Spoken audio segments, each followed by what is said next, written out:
I haven't checked if when my stream crashed last time it saved, so I might have to find where I was again, but I know I'm at least 4 hours into this game.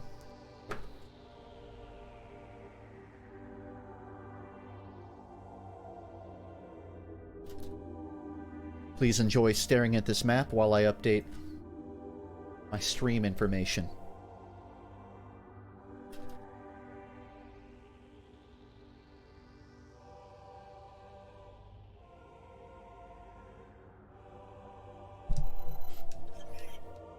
And let me know if the audio is silly Billy. When you were talking about Overwatch? Yeah, it's funny. My last stream cut out right when I was talking about the Overwatch April Fool's update. And in between now and then, I guess they did... I don't know if Season 4 is out, but they put out a video of like what's coming to the next big Overwatch patch. And I learned what the new hero actually is, which is Lifeweaver. Without telling you all of the details, they have added a grief support to Overwatch. It's a support that can pull teammates to them. And if you jump off of the map, people have tested this. You can pull people to you and suicide your teammates as Lifeweaver. Which is just top-notch Overwatch. I get the feeling they know that exists, and they're just doing it because it's gonna get, like, YouTube videos. It's free coverage. I'm not totally convinced. I think Blizzard, an Overwatch team, wants to appear more incompetent than they truly are. I think they realize there is a marketability to developer incompetence. I'm almost convinced, based off of seeing Lifeweaver. So I think it'll be patched eventually. Alright, I'm gonna take a moment to remember everything I've unlocked. I have my rocket. I do still have my little ball explosions.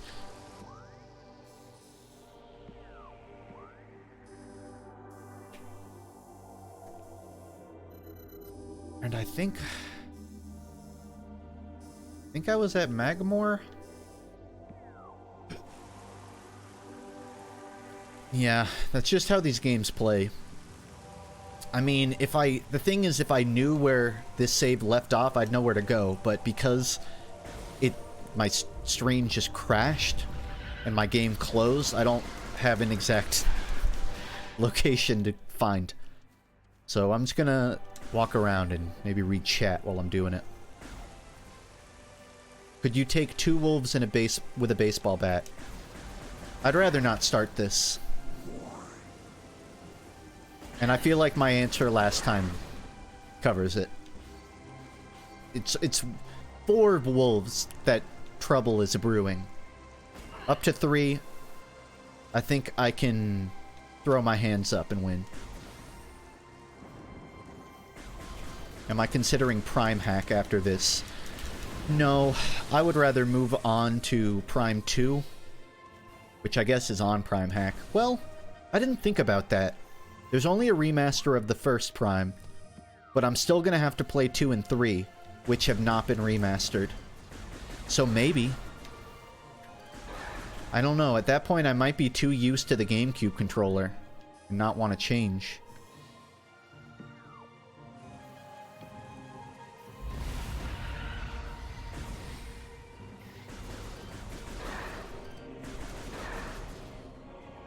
But it could be good to compare.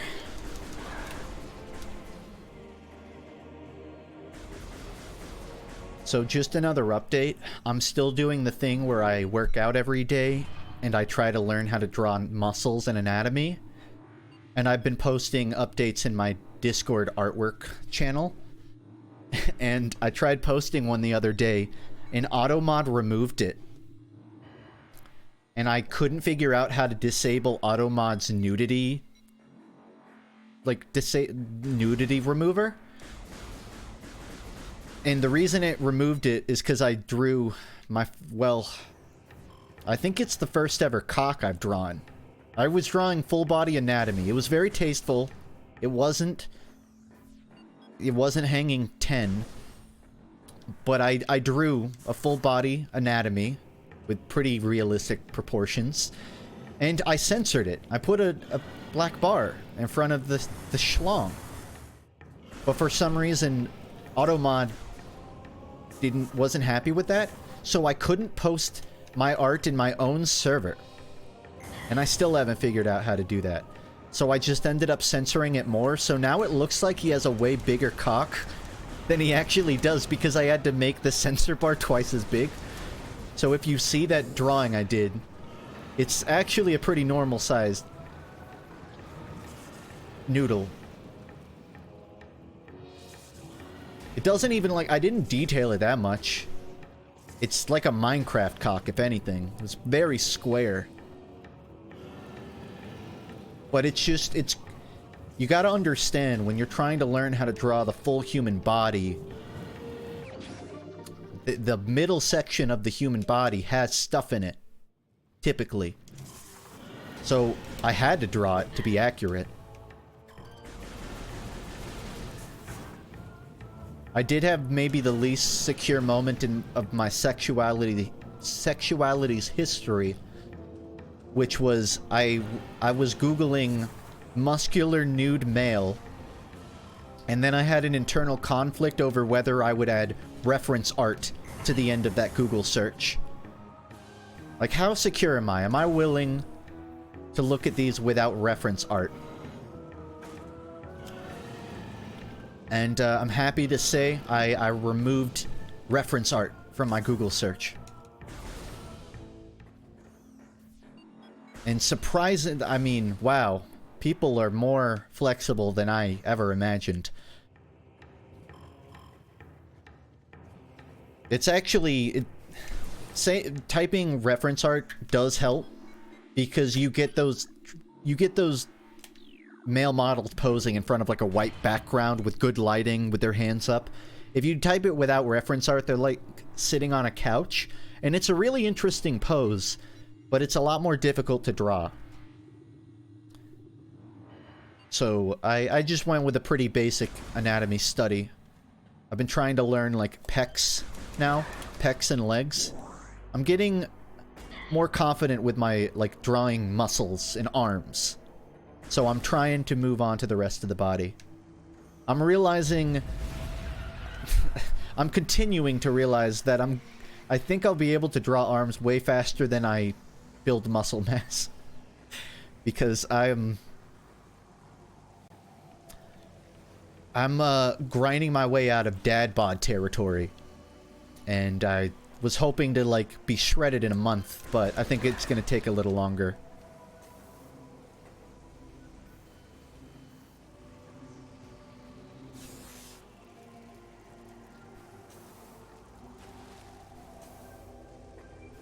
In the history of my life, I've only had one girl tell me dad bod is hot.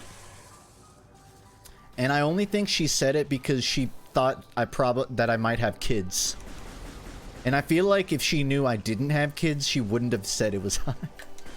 But that's just hypothetical. I don't have evidence. It was just sort of the tone of her saying it. Like, she spoke to me as if she were speaking to an old person. Even though she's like 3 years younger than me. If even. Anyways, I don't mind.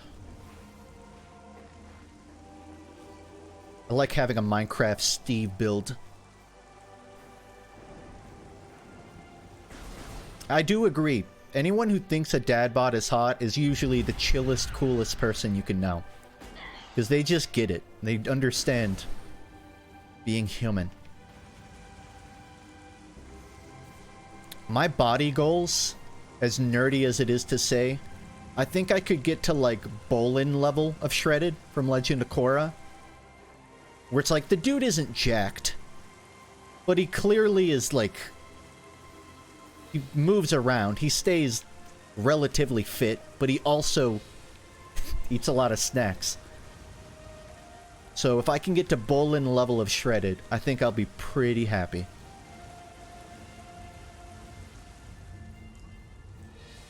I've just been walking nowhere for the last who knows how long. Although I haven't gone through this door, apparently. I swear I have.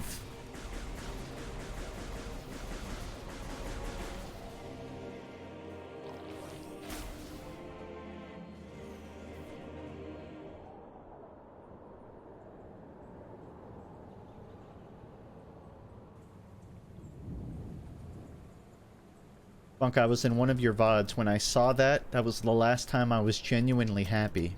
I hope it was earlier today, because if not,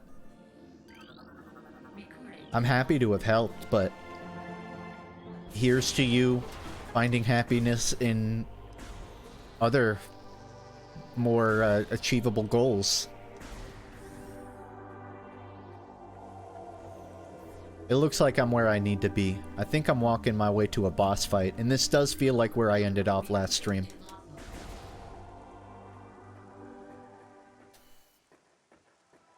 I love how no one in my chat knows who Bolin is, and you just think I want to have the lean mass of a bowler. I used to bowl, and you don't get... you do not get jacked doing bowling. Trust me. It's more in the swinging than it is the holding of the ball.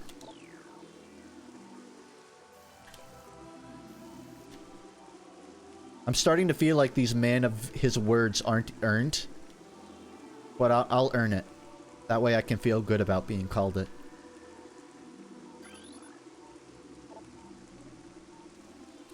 Collect it, then scan the totems here for clues on the locations. Zolt, yeah, Bolin was... What word am I missing? I feel like I'm having selective blindness. This is a Chozo artifact. Oh, it's that. It's the actual gear I need to find. Gotcha. Yeah, Bolin is a shredded character, but I think it's like a very achievable level of jacked. Like, he has the silhouette of muscle, but he doesn't have defined pecs. That's what I'm referring to. I don't need to be male model shredded. I just don't want to have gamer neck.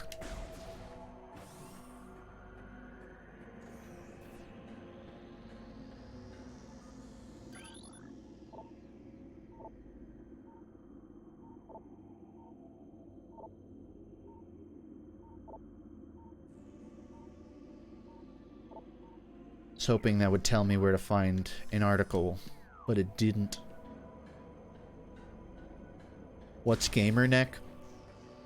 Well, most people's necks are supposed to be shaped sort of like a slightly curved line, but gamer neck is when it's shaped like a fish hook. It's when, like,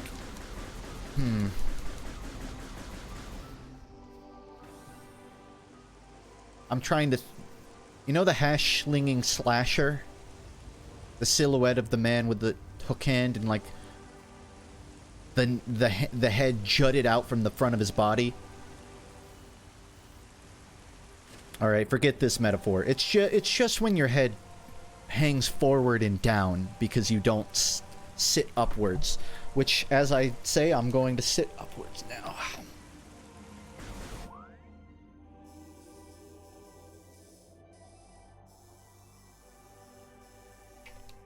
Alright, it's gonna pick an elevator.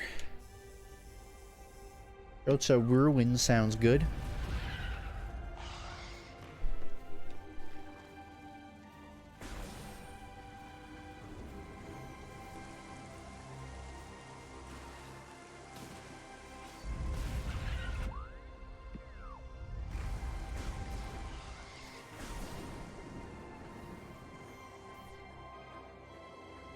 No.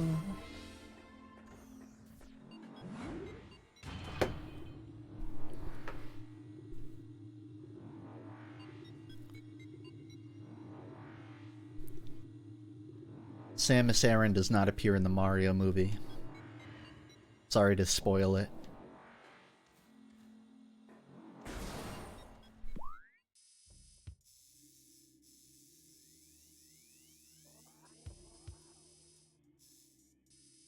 Alright. Yeah. Very orange cubes.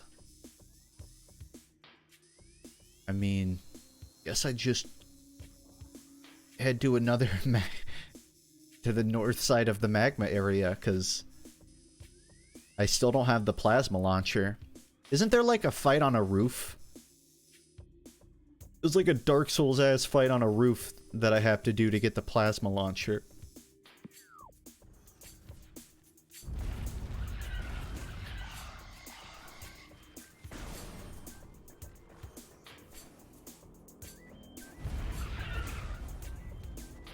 Does Chris Pratt humanoid form appear in the movie?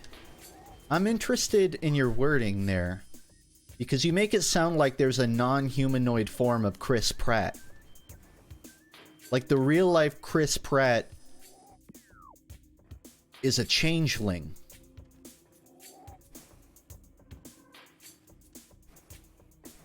Is there a quadruped Chris Pratt form? Does he unhinge his jaw? And then do a limp-dicked wahoo? Wahoo!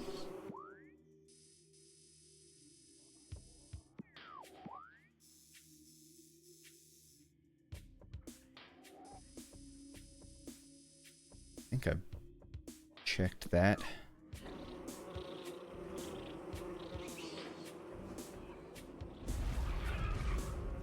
I think they redubbed that wahoo that Mario does because people hated it so much.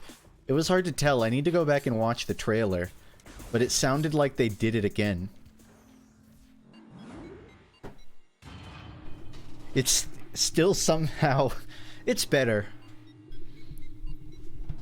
It's just very strange. I think there's a reason they did it that way, but I don't want to go into it.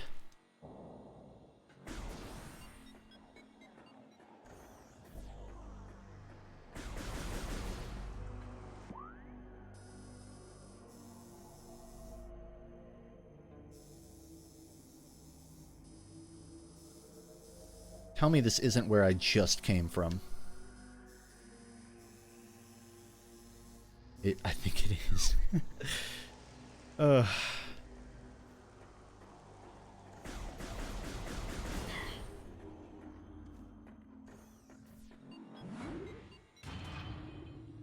Did you know that Frieza's race is called a changeling? Or wait, is it? I think it's a changeling from Dragon Ball Z. Which is weird, because there's only like 5 of Frieza's race. Just like his dad. And maybe his brother. I don't know why they called it changeling, because that's already a well-established terminology. You would have thought they could have come up with something better.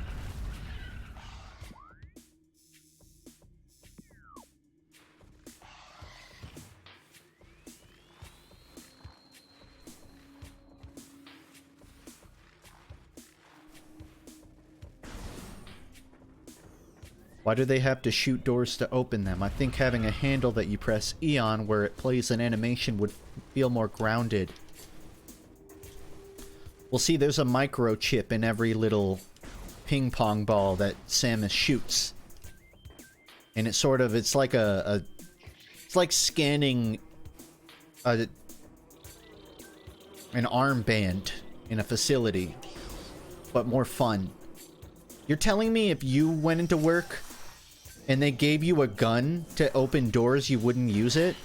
Are you telling me you're the guy who would go, I'd rather not shoot the door to open it. I'm gonna walk up and scan my key card. You wouldn't.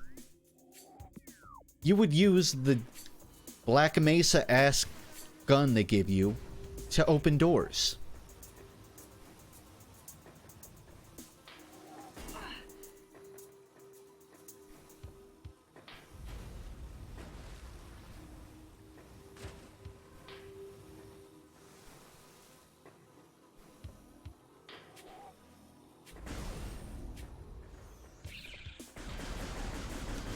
You know what they say, financial freedom is a padlock.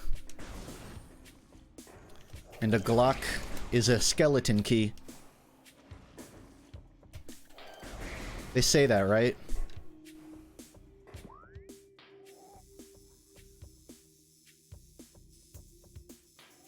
I think I totally missed the turn I was supposed to take.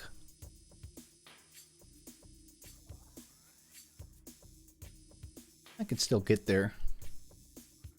Just have to climb all the way up.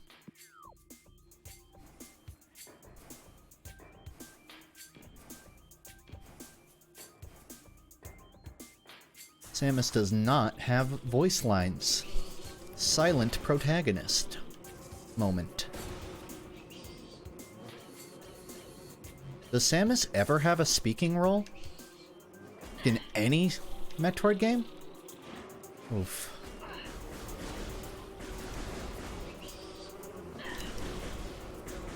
I get so panicked because I forget you don't take damage in the water. Other M? Oh. I didn't know that.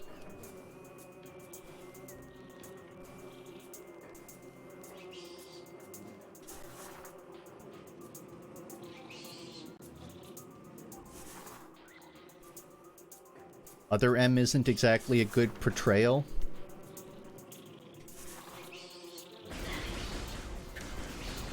Other M implies the existence of just M.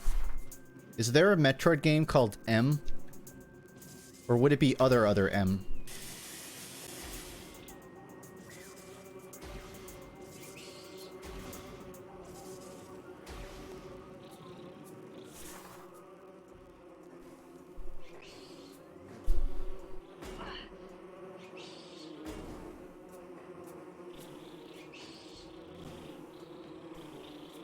Is it pronounced M, or is it supposed to be other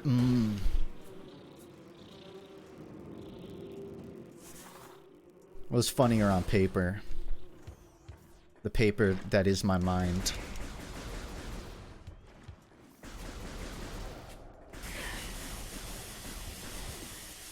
Other m.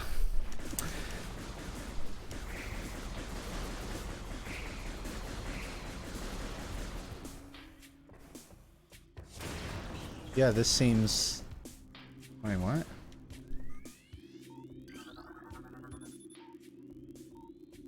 Invulnerable to weapons fire. Well, what about weapons hot? What about weapons cold? I must have to go to the snowy area. I think I literally do, because there's another entrance, but on the other side.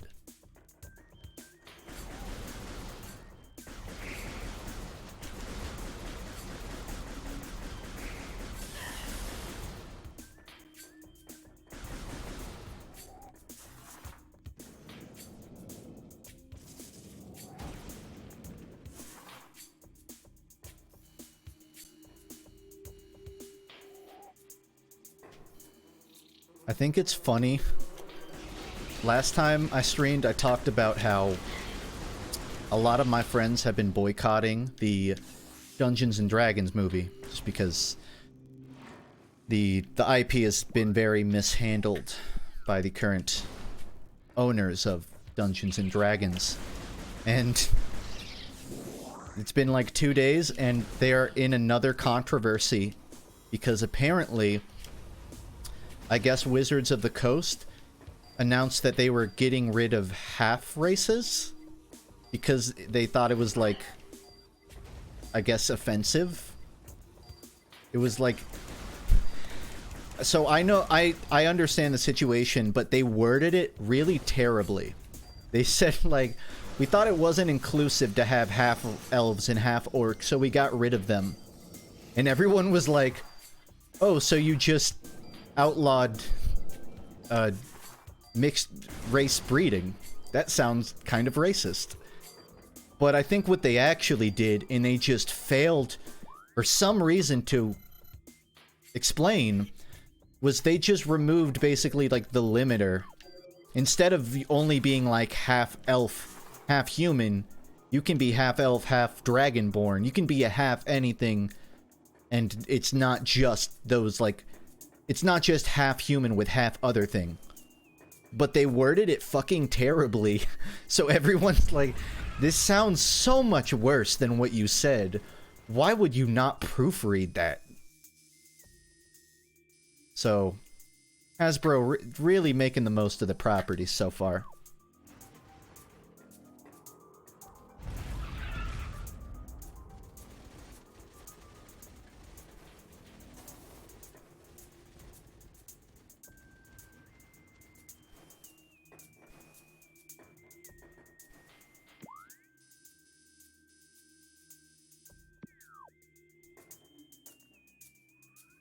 That door? I can't get to that door. Wait. Didn't I get, like, the big boost? Okay, I can't go to that door, but I can go the long way and get there.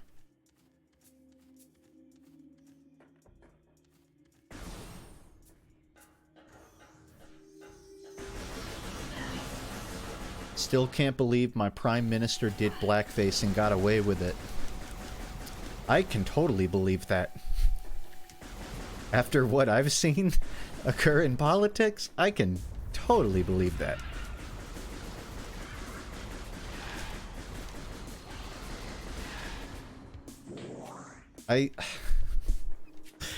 This is always something I feel so embarrassed to say on stream, and I don't know why, because it wasn't me, but I don't want to throw my parents under the bus, but when we were kids, they would pick our Halloween outfits for us sometimes. And when I was like 9, my parents had an idea for a Halloween costume.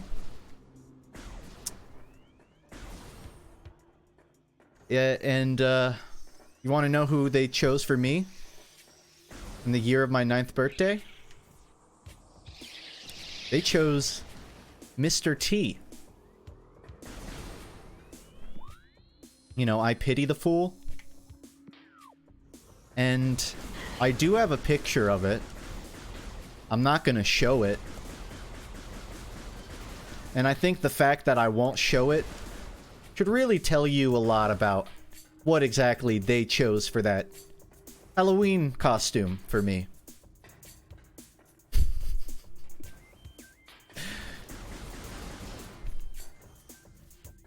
I don't believe in cancel culture, but I do think I'm on their hit list. I've actually brought it up to them, and they've, like, fully admitted, like, wow, yeah, that was, a mistake. It's even worse because I'm standing next to my brother and my cousin, and they have the most... My brother was dressed as Majin Vegeta from Dragon Ball Z. Just Vegeta, but with an M on his head. And my cousin was like Phoenix Wright or something. And I'm looking at this photo and I'm like, why the fuck did you choose that one for me? Like, you could have, like, given just me a pumpkin outfit. Just a big pumpkin. And it would have been better than this.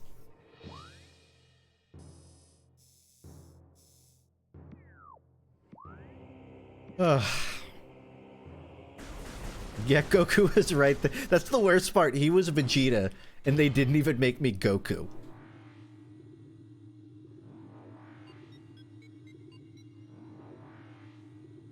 I know I'm going back up the elevator. I wanted to check the minimap. Try and remember where I was trying to go, because I think I wanted to take this door.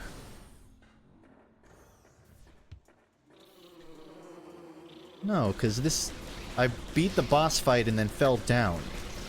So, I think I should take the elevator. Wait, there's another door.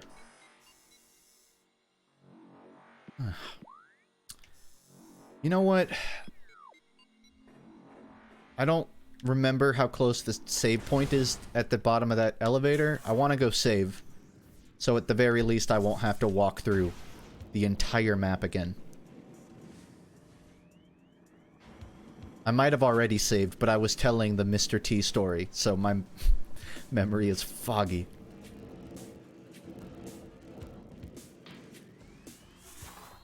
You want to know the worst part? I didn't even know who Mr. T was. They just chose that outfit for them.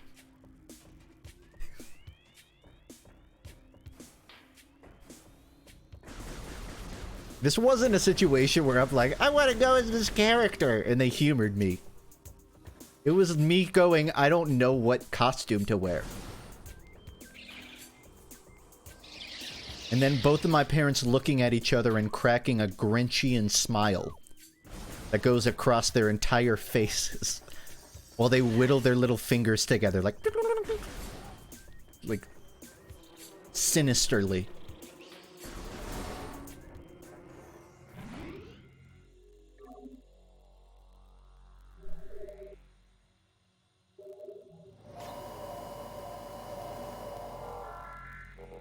All right. Yeah. I think I already saved here. I'm just wandering through a mental ward right now. I'm having that problem where you walk through a doorway and then forget what you were saying.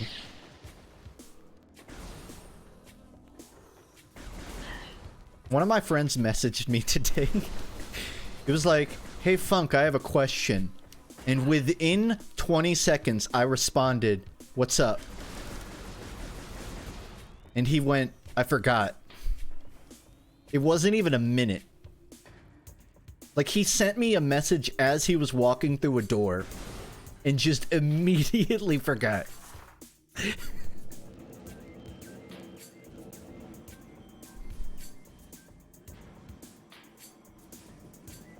Which, I've been there.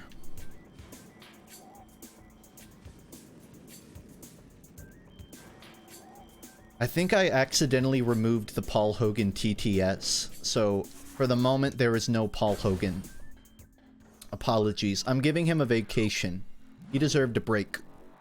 Paul Hogan will return next stream.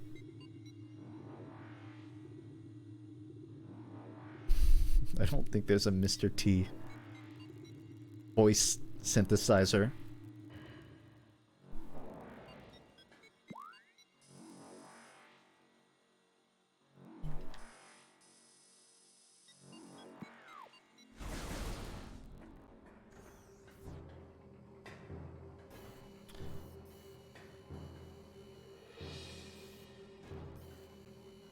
Did you guys know that the last documented photo of Akira Toriyama, I think there's one from a year ago, but before that, it's the last photo of Akira Toriyama, the author of Dragon Ball Z, is from like 2009.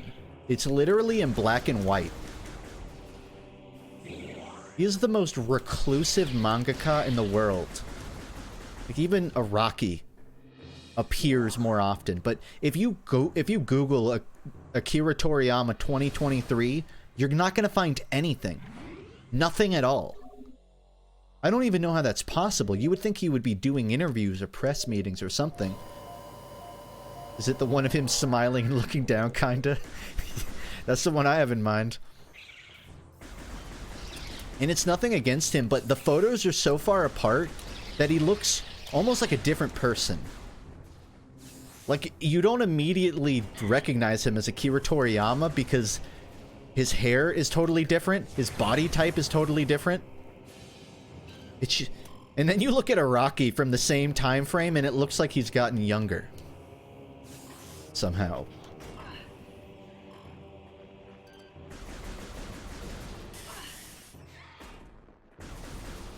Although Araki's probably a little bit younger than him, if I had to guess. Bro, where the fuck am I going?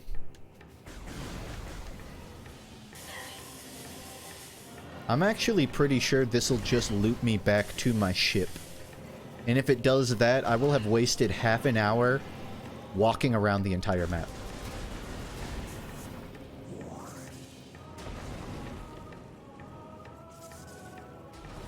Toriyama seems like he doesn't like having to deal with Dragon Ball, but secretly he does.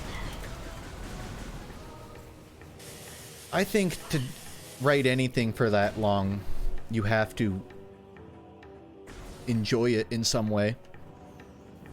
I mean, I don't know Toriyama, but you gotta remember, he did kind of disappear for, what, 10 years? How much Dragon Ball content was made from 2000 to 2015? It was like nothing. You got Yo Son Goku and Friends Return, and then nothing else. You got like DBZ Kai, which was just the original show, but with color correction slapped on top. So Toriyama did step away from Dragon Ball. Crab. He did step away from Dragon Ball for a while. I think the fact that he did that and chose to come back to it tells me that he must want to work on it. Because I feel like even in 2010, Toriyama was already set for life. He did not need to make more Dragon Ball content. He was already rich at that point. Bombs. Oh yeah, I have bombs. Thank you. I am a bomb. Have you heard the story where that live-action movie convinced him to come back to steer the series? I don't think I have, but I 100% believe that. That sounds like the Avatar. That sounds like Mike and Brian with the Avatar series. They made a dog-shit live-action adaptation of Avatar, and it was so bad, the two creators worked with Netflix to make their own live-action, and then that one started becoming dog shit, so they left to just make another animated series. I strive to be the type of creator who is driven by, I don't know, vengeance or retribution, perhaps? I will say, the live-action Avatar Netflix doesn't sound infinitely terrible. It could still be okay. But the fact that the creators of the original show stopped working on it is not a great sign.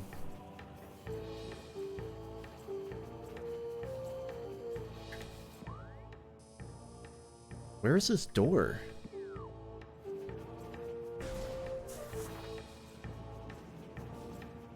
Oh. Wow.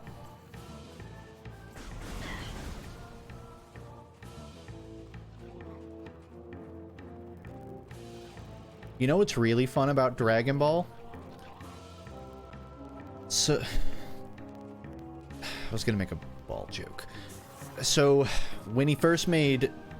You can tell the art style changed across the beginning of Dragon Ball to the end.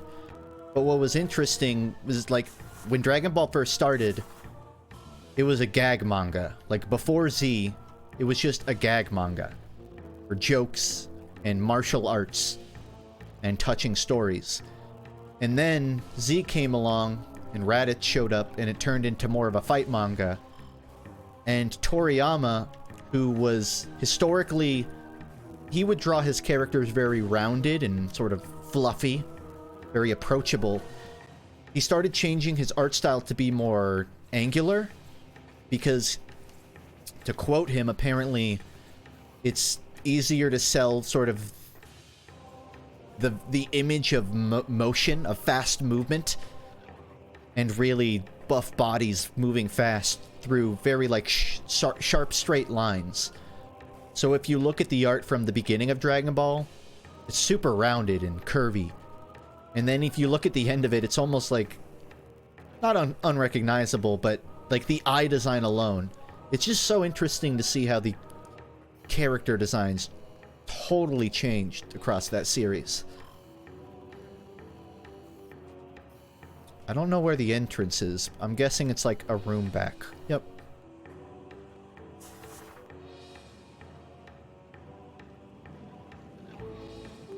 Can you give me a cool and thought-provoking cartoon to watch? There's an episode of Adventure Time where Finn gets stuck in a dungeon that he can only escape by closing his eyes. But the second he opens his eyes outside of the dungeon, he basically resets back into it. And the entire episode is basically him trying to live the rest of his life with his eyes closed. But eventually his friends start getting, like, fed up and they make him open his eyes. And it's just this conundrum of him being stuck in this dungeon. Dungeon of Egress. It's a fantastic... It's one of the great... There's so many great Adventure Time episodes that I would call thought-provoking with a tip of the hat. Dungeon of Egress is one of them. That and that train one, like the Infinity Train. I don't remember what it's called. It's kind of similar. But I like that one too. Kid Goku wasn't the most conducive to doing combat. Yeah. That's why he stuffed the power pole under Kami's lighthouse and then we just never saw it again. Although I did notice in the I mean, you see it sometimes, but it's so rare you see them flying up there. Like it cuts to them already at the top. But in the last Dragon Ball movie, they actually showed, like, I guess Piccolo flying up to Kami's tower, and you could see the power pole still stuck in it. And if you go back to the end of Dragon Ball, the original, like, Goku put it there. And it's just, it's kind of cool that that became like a permanent fixture in the world.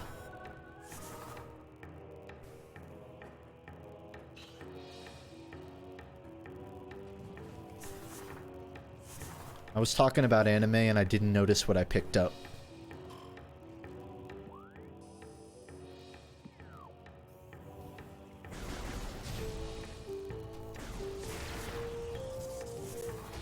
All I know is there's not a door in here. It was more missiles. Oh. Now I don't feel as bad. I guess that's why I forgot. Didn't care.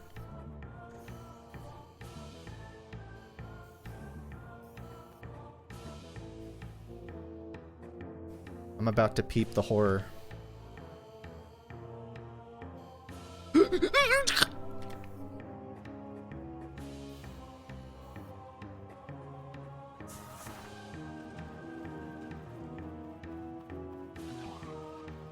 Oh crap, this is gonna be such a long walk.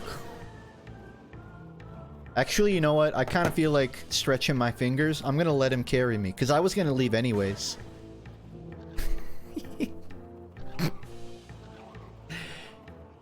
It's open to the left. He throws it to the front liner. Left field's gonna run it forward. Can he get to the end zone?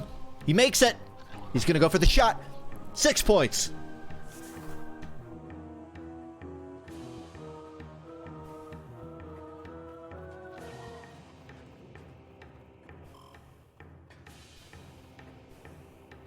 Yeah, when you asked me to recommend a thought-provoking cartoon, initially I wanted to say Midnight Gospel, because I think that's a pretty slept-on show.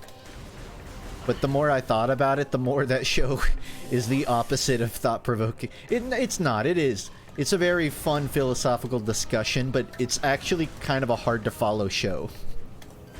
And I feel like it's probably better to recommend something that is, like, easily parsable.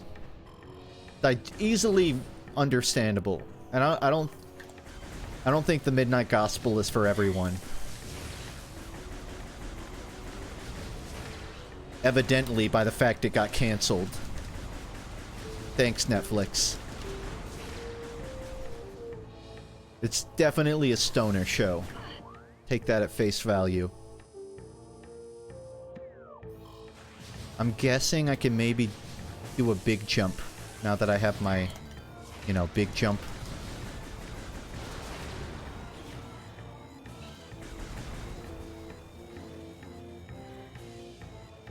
Primal?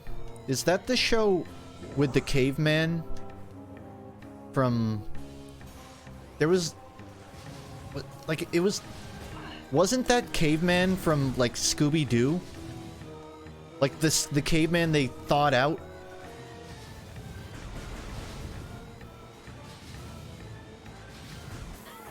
Or was it another show? Like, the caveman from Primal was a character in some benign cartoon, but I can't remember which one it was. It was either the caveman from Scooby-Doo or like from Samurai Jack. Flintstones? I don't know. I haven't watched Primal, but I definitely should.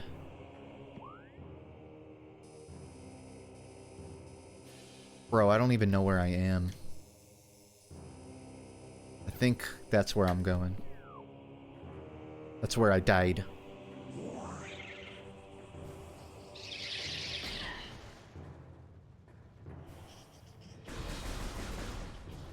It was a Genndy Tartakovsky show.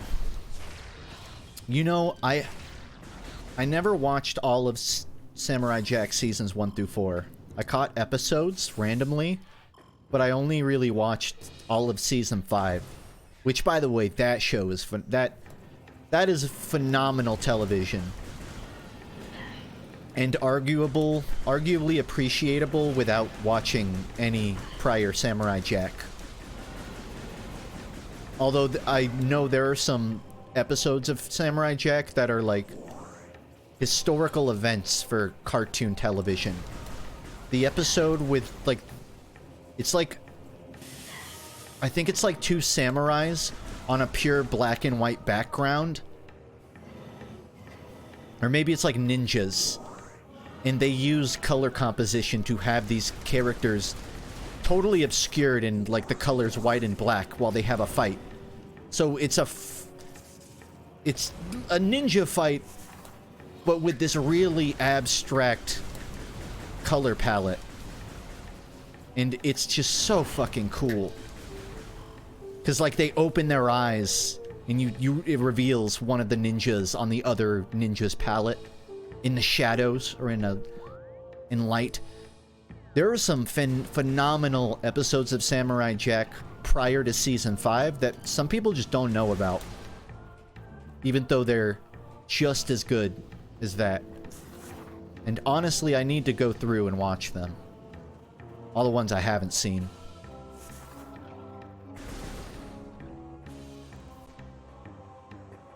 God, the fucking Scotsman. There was a time in my life where I could recite that entire bridge monologue. All I remember is that he spit a lot.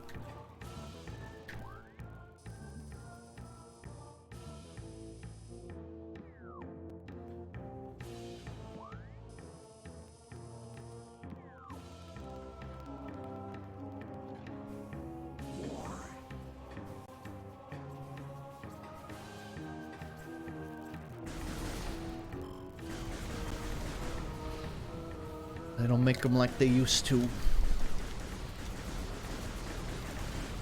Apparently, well, allegedly, the Samurai Jack video game ending is like pseudo-canon.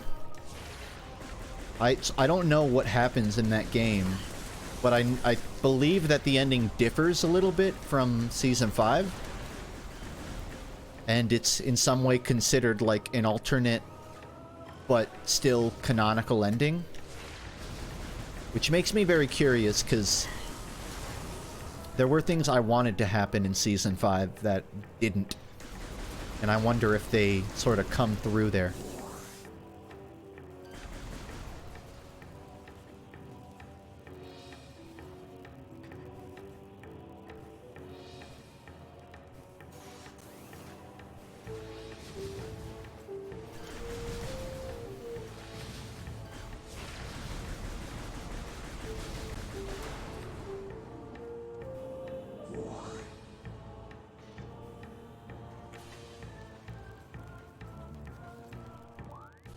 Alright.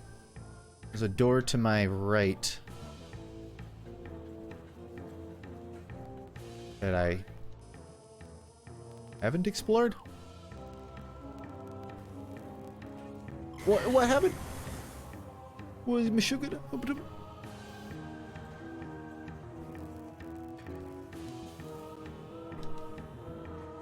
Anyone in chat have a good art house anime recommendation? Ah, crap, I'm not in chat. Damn it. What do you mean art house? You mean just like abstract? Or is that an actual term? God, Ping Pong was so good. That show, that anime was so weird. It's like a fully rotoscoped sports anime about ping pong. But it was actually really good.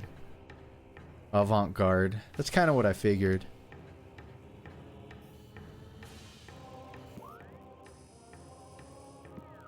I cannot for the life of me tell where that is. I bet I have to, like, climb up there. And hop across the top.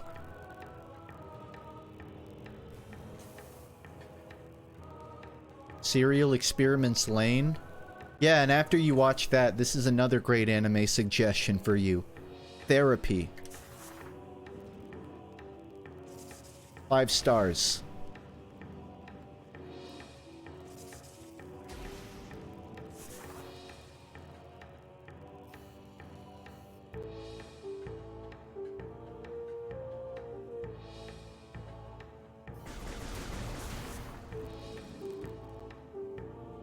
I don't know. It's a machine. Okay, machine.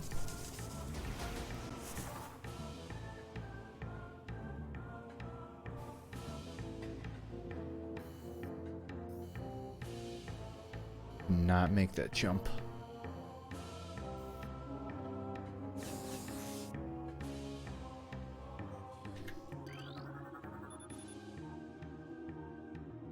Oh.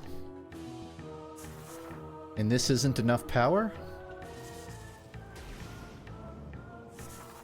Alright, time to go finagle some wires downstairs, I guess.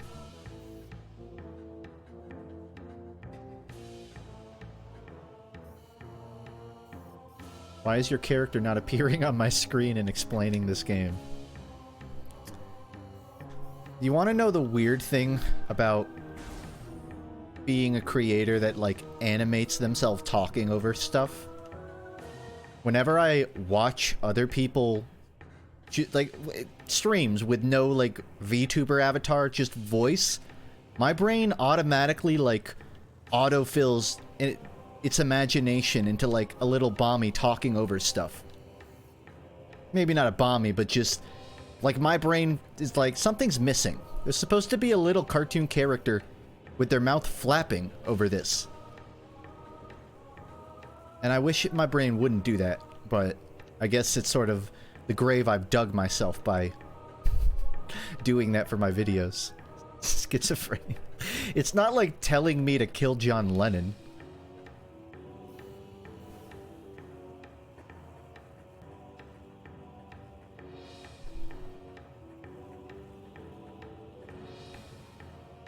I won't spoil anything, but I am getting something else commissioned for my stream. It's not a VTuber avatar, but it'll come in handy. Let's just put it that way. I'm on track to something great. It's gonna be like a poor man's VTuber avatar. It won't be a VTuber avatar. But I have always... There have been times where I want... Because, like, in my videos, I like to animate little green bomble hands pointing at stuff to kind of help guide focus. And you would be surprised to learn that there isn't, like, a hand-tracking version of VTubing. You would think there's, like, a whole subgroup of VTubers that don't like to show their face, but they like to point at stuff. Like Italian VTubing. But that doesn't exist, so I've had to talk to people about figuring out how to, like, make it. Just with existing tracking stuff and VTubing technology. So, what I want to be able to do is put my little, like, raise my hand and point at something if I wanted to point at my crosshair or the mini-map. And what I will tell you is I've been told it's pretty doable. It's more than possible. Based on what I know, I kind of had the intuition that it's gotta be, like, everything, all of the pieces are there. It's just no one's really bundled them together to do it. So I asked my friend Zach, who is like a game dev, and he said, yeah, it seems totally doable. And he asked his friend that does, like, VTuber rigging, and they said, yeah, it's totally doable, you just sort of need this specific tracker. Because it's a lot, there's a tracker specifically for, like, hand motions. It's way better than just, like, recording your webcam. So I have to get one of those and set up some Unity stuff. You have to be schizophrenic the way you come up with some of these ideas. No, I've been mentally unwell at points in my life, and that might contribute to it, but I think it's just sort of... if you look at a medium long enough, you start to look at it in different ways. And I don't think I'm the first person to wonder VTubing but just my hands. I think other people have thought about that. But anyone that's done it so far, I guess they don't have, like, an audience. A pre-existing audience already. Anyways, I'll let you know when there's a development on that. I'm currently waiting for my hand tracker to get here. And to be clear, I wouldn't be, like, waving my hands in front of this. You're not going to be watching shadow puppets for every FUNKe stream. I just want it as, like, a little tool where if I'm pulling up the mini-map, I don't like the idea that some people just have to wonder what I'm looking at. I think it would be cool to point whenever I'm trying to point. Anyways, that's the little project I've been kicking around. How about eye tracking? That exists, but that's not as, like, visually interesting. That's very disassociative to me. It's like, oh, there's just a little circle that tells you where I'm looking. It's not, there's not a lot of, like, humanity to that. I mean, there is. But I don't know. I think it's also a little, I don't know, private. I don't want you to know where I'm looking at all times. Fucking surveillance state Susan. You know why I don't use that? Because what happens when I play a game with a cute character in it, and I'm trying to have a respectful but quick glance at them, and I don't want my chat calling me a creep because they know where I'm looking.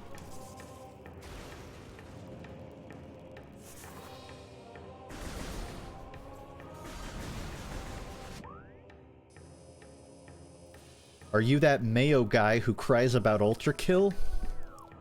Oh my god, am I? I've never been called that, but I'm pretty pasty, and I do talk, I don't cry about it. Can I be the Mayo guy that, like, chills Ultra Kill?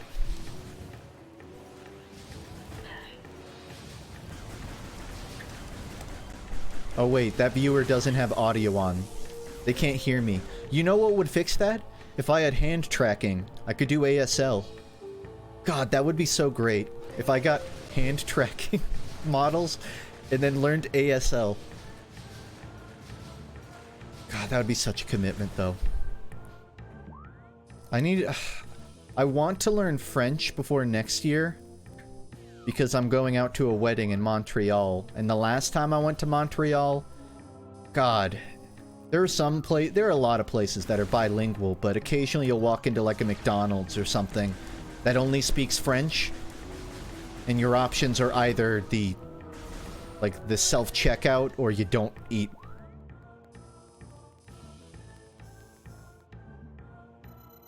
Also, sorry guys, I know that it told me where to go and I didn't pay attention. I think I'm going to far north. I'm going to Snowland.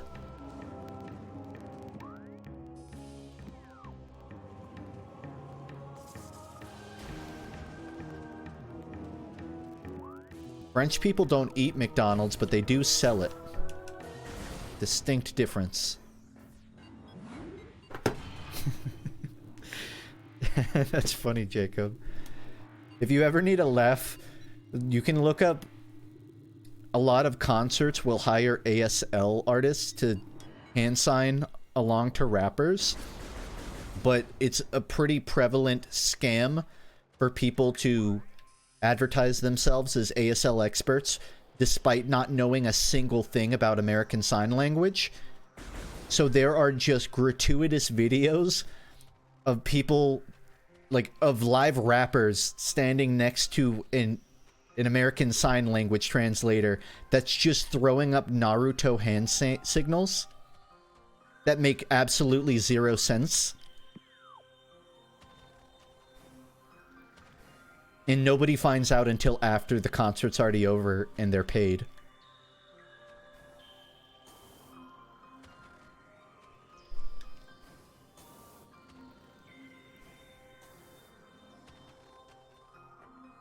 This is new.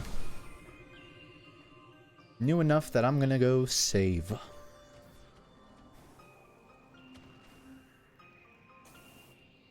About the hand tracking thing, seems more of a touchscreen response, else you need to gesture to the camera and hope it matches? I don't totally follow. You have a camera that's designed, and you have a camera that is sort of calibrated specifically to capture hand motions. Then you have a program in Unity for hand tracking. Then whenever your hands are on the camera, it sort of translates your real movements onto a 3D model of a hand. You wouldn't need a touch screen so it knows where you put your fingers, because you have 3 little cameras in a box specifically designed to identify those.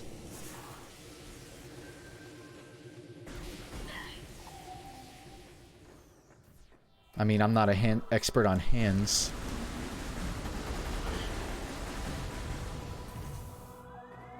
What?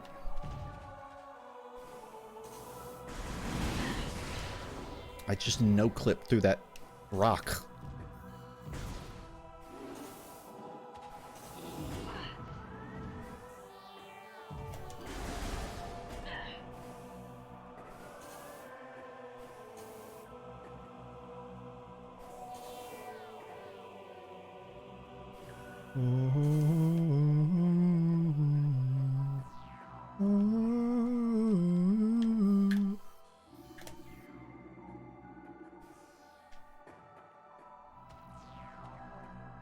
I have not heard about the Halo show since it came out. Did people stop watching that? I had a bunch of friends that would get drunk every week and watch the Halo show, and we did it for like 2 weeks, and then no one wanted to watch it anymore.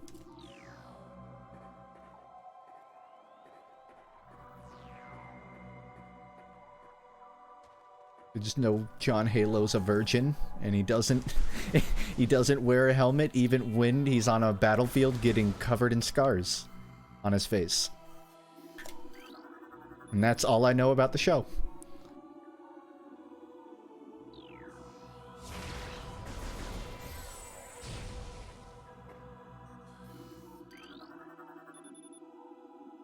There appears to be a shell of ice encasing a water basin. The water originated from the statue's mouth. Someone's got to turn the AC on. It has been crazy with temperature in Georgia. It was like 30 degrees, 30, 40 degrees yesterday, and today it's been like 80. It's currently 71, and that's after the sun went down. Sweating my ass off.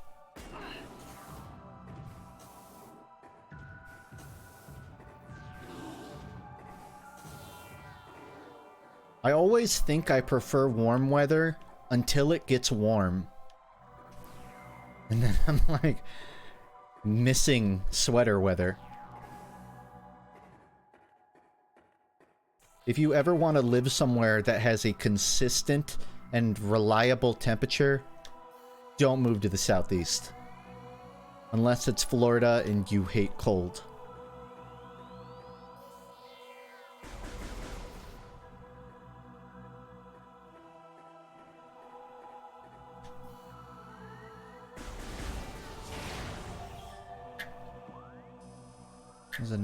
Wait. I can't remember what that eye said about that door. But I think it's... I think therefore I am. I hate the heat and I live in Florida. Oh, you poor soul. And at this time of year. Pass my gaze, seek my twin within this room.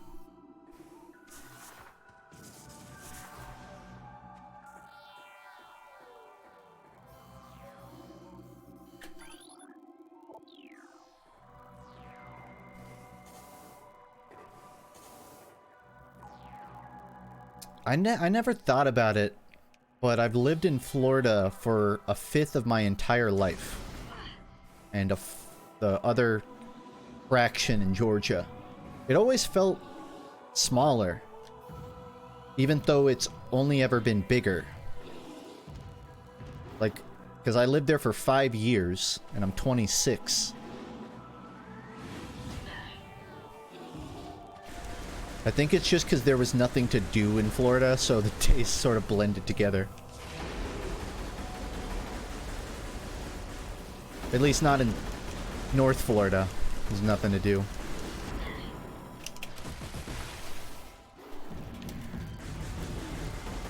Unless you count walking around an old-ass fort.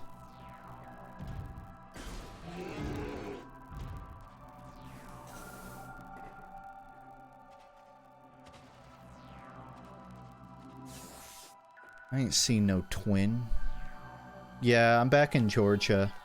There was a time in my life where I really thought I could really have seen myself moving out of state, cross country or something. But I don't... I like Georgia. I don't want to live in California. The only other place I could ever see myself living is like maybe Texas. Because I know a lot of people in Texas, and it seems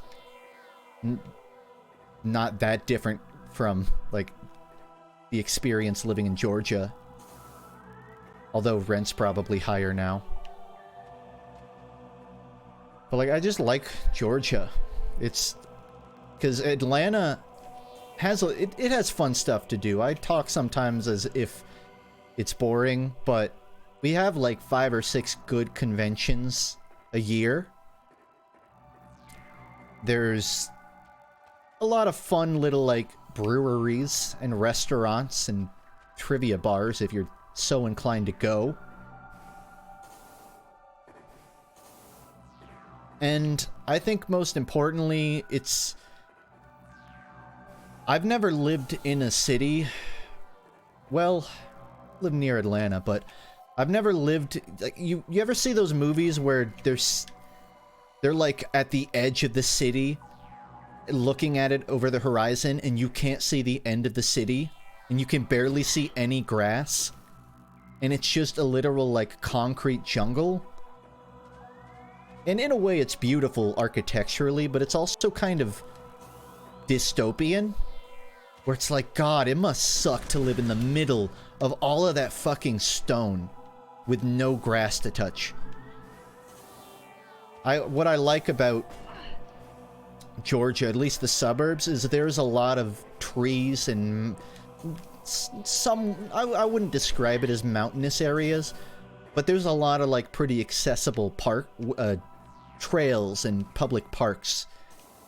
And those are the things that I feel like keep me grounded whenever I need to, like, a break. And I want to just go caveman brain, walk around looking at trees. There's a lot of options for that here. Want help? Maybe.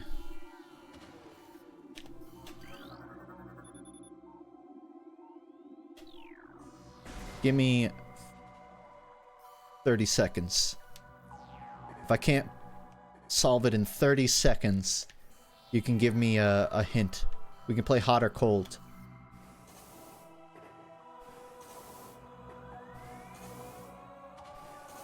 So we got a little balance statue in the middle.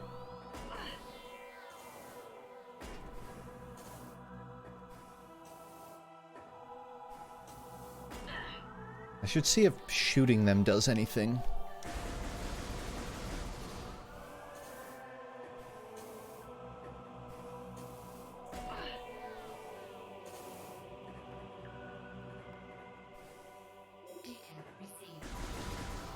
Is it giving me a hint?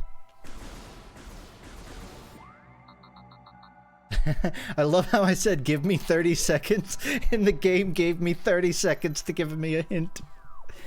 This is a great remaster. It even has voice recognition. Okay, it's an architect. It's a shaman. It's a warrior. And it's a philosopher.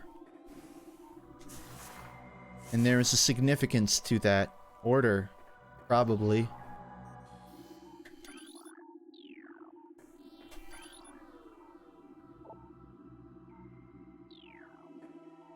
Shaman.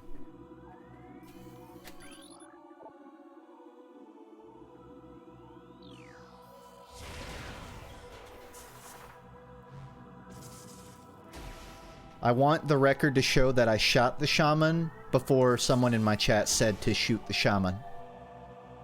Which counts as me solving it on my own.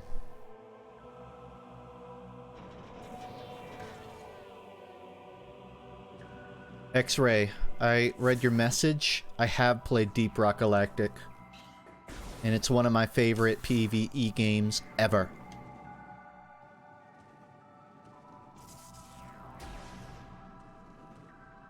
I haven't played it much recently. But I mean, I guess I haven't played it as much as I thought since I don't have a lot of opinions.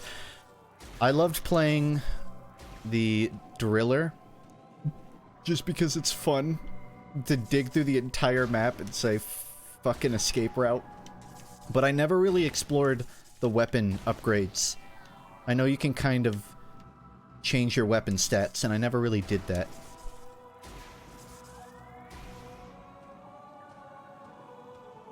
I also love the levels where you get to skateboard across the track. You get to, like, you get to make a little rail to, like, siphon oil or whatever. And you get to ride on top of it with a skateboard. God, Deep Rock Galactic is just such a great game.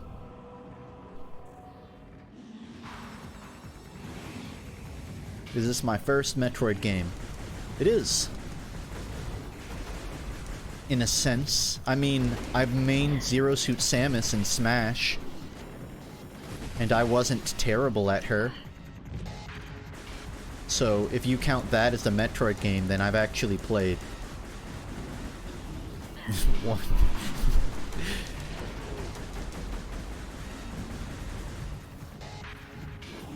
Hey, I've played some Castlevania games. And Bloodstained. And that's half of a Metroidvania right there.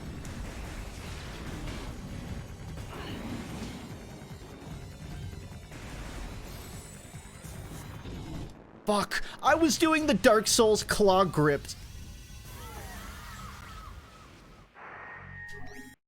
I was trying to charge my launcher while also dodging with B, and it ended up in a Dark Souls claw grip.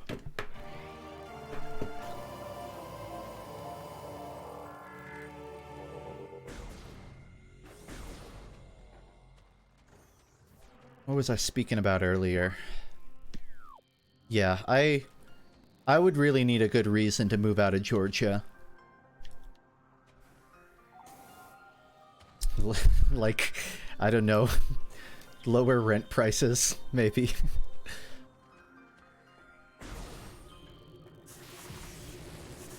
but otherwise, my one complaint about Atlanta isn't even really a complaint about Atlanta.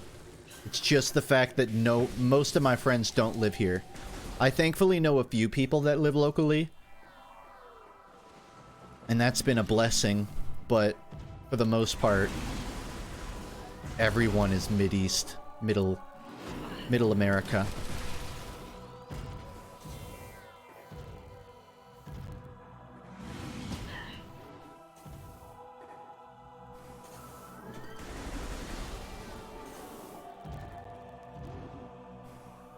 What famous people have you met?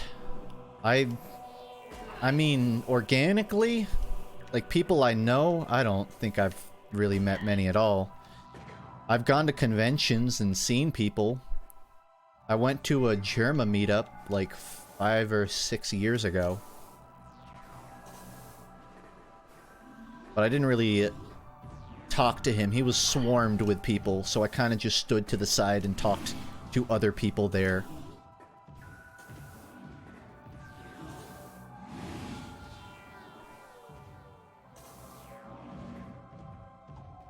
It's mostly just like YouTubers.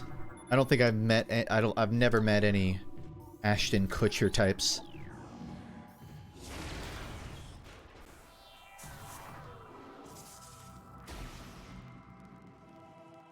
I did have Little Karibo sign my JoJo's Bizarre Adventure Part 1 book, because it was all I had. That's more of like a personal celebrity hero than like a name I expect anyone here to know. Well, a couple of you.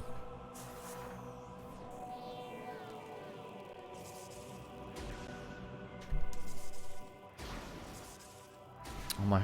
Oh, Athens? Man. Athens is... east, right? Or am I getting it mixed up with Savannah? I went out to a Dimitri Martin stand-up show. I think it was in Athens. And it was like a 2-3 hour drive from where I live. Yeah, Atlanta's great, but there are a couple...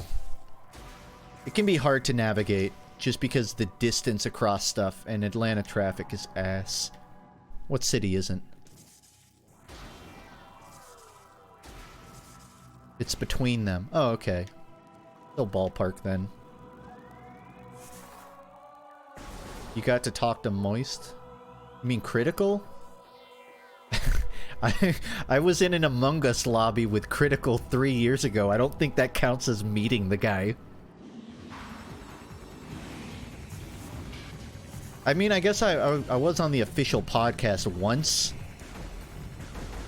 But even that's a little different from, like, talking to someone off camera. I think when you're recording, there's always at least a little bit of a different vibe.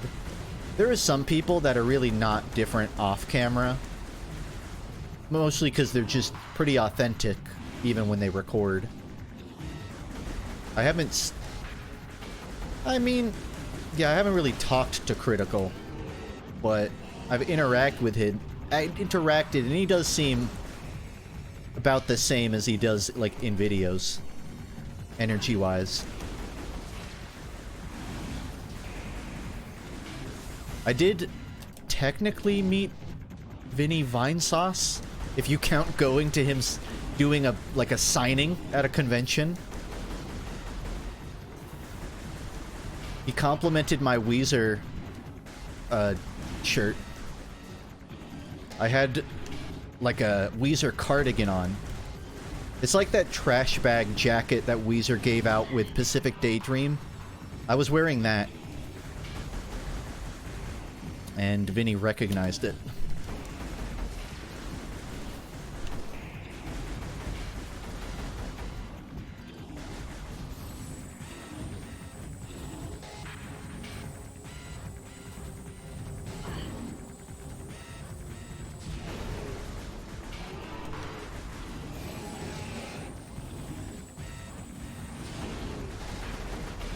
There's 3 of them?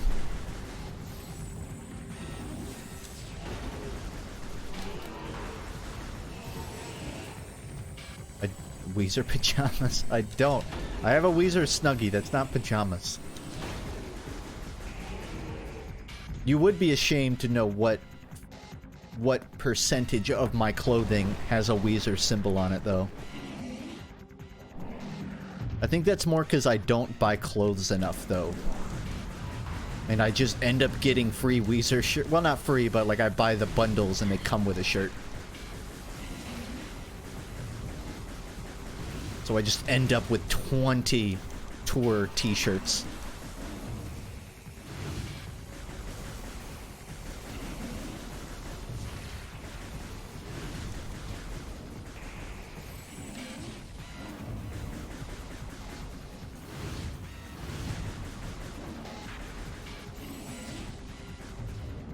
I feel like I'm not shooting anything.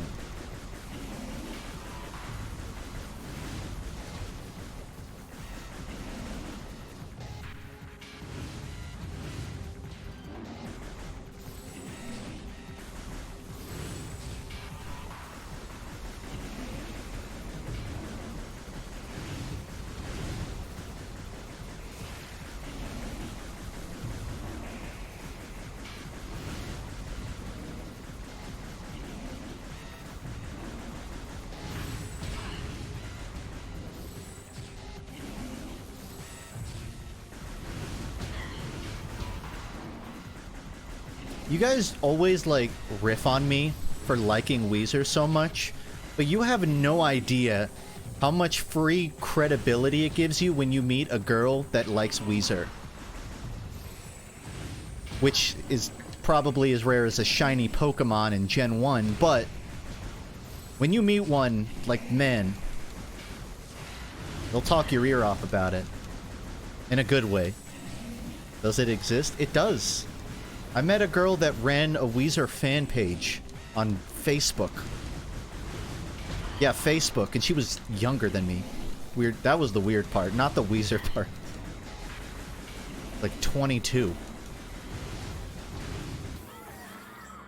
Alright, I'm doing something wrong.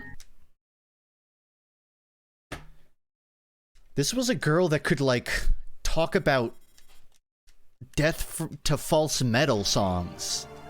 That actually, holy sweet goddamn, rare. Now I will say I've met more women who had a negative opinion of Weezer fans than otherwise, but that's not the fraction I'm referring to.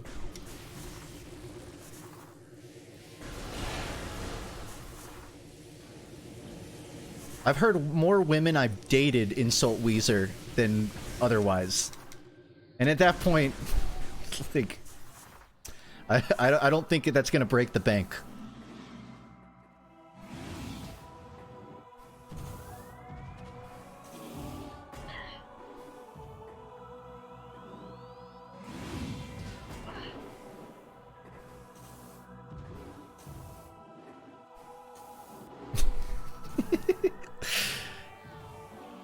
I'll be honest, Funk, you're not really selling me on the idea I should listen to Weezer.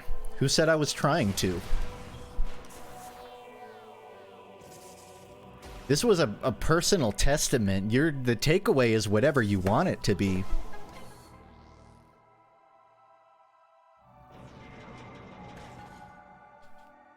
Oh yeah, I have to get, like, Vord, right, for this boss?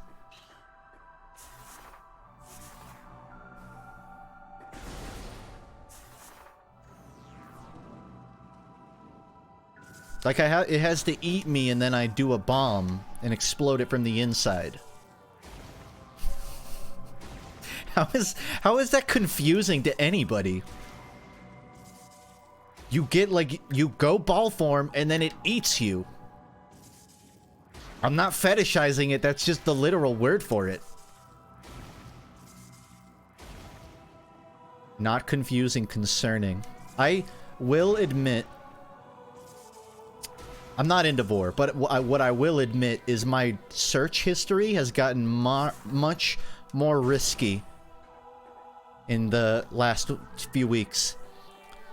So, when I went to Atlanta Comic-Con a few weeks ago, there was a,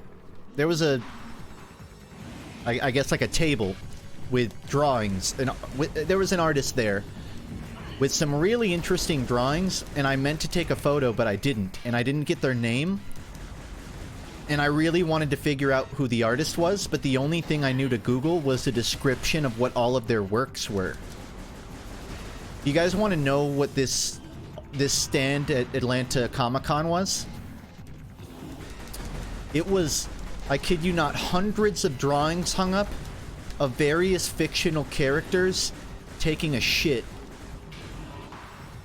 Just like acrylic canvas drawings of Goku, Jotaro, Chainsaw Man, and think of a character, name it, and there was a drawing of them taking a shit. Now, it was very tasteful. You didn't see the shit. There was no yellow or brown. You just saw sort of like a profile view of the toilet and them sitting on it. And I thought it was really funny. And I wanted to show like a picture for the stream. So I Googled, the only thing I knew to Google was Goku taking a shit art. And the worst part is, after Googling that, I still didn't find the artist. But I did find Goku taking a shit.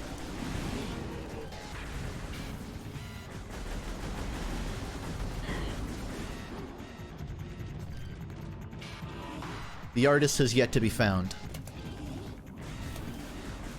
What I will say about it is he is going Super Saiyan 2 for it.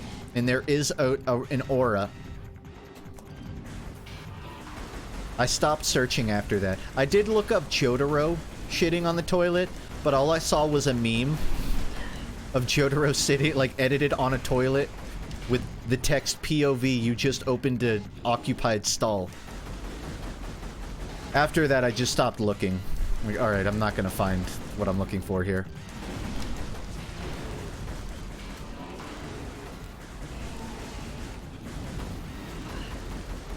I don't know why the mention of Vor reminded me of that, but now you have a better idea of the things I Google after 8 p.m.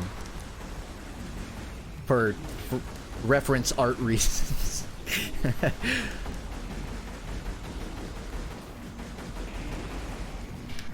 So, and again, I consider myself pretty vanilla, right?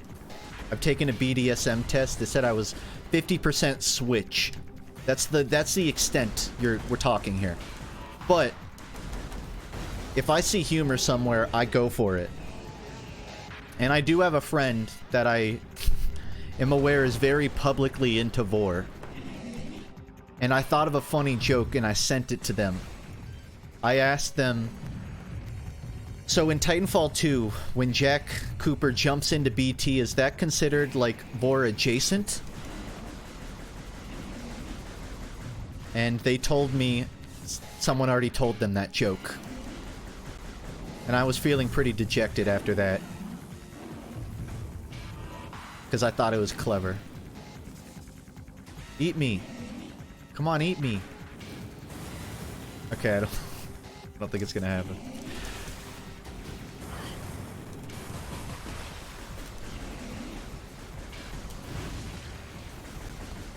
Are you sure I have to do, like, the orb balls? Oh wait, they're turning red.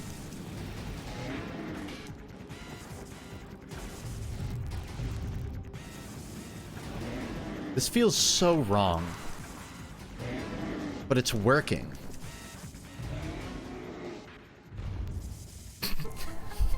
That was the boss. That was the whole fight. I lost that fight twice.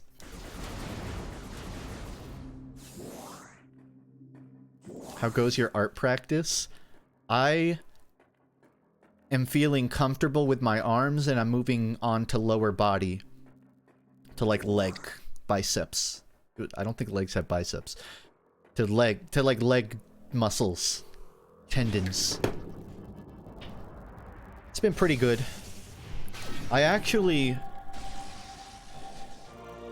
I've been like jumping between work stuff. And I'm getting around to making, I don't know what they're called, turnarounds? Reference sheets for my characters, for like Scrombo, Bomblo, and Craig. It's when you draw them T-posing, but you show it from each angle, like the front, back, and side. And you make it that way, if you are working with an animator, you can hand them a very definitive reference sheet of, like, this is what the character should look like. Anything you draw should fall, like, within this design. And usually I don't have to do that because I do 3D animation, but there's some 2D animation stuff I want to get done for, like, my little dude. And part of that involves making reference sheets, so I've been learning how to, like... Not really learn, I've just been drawing that. How do I swap? That's how.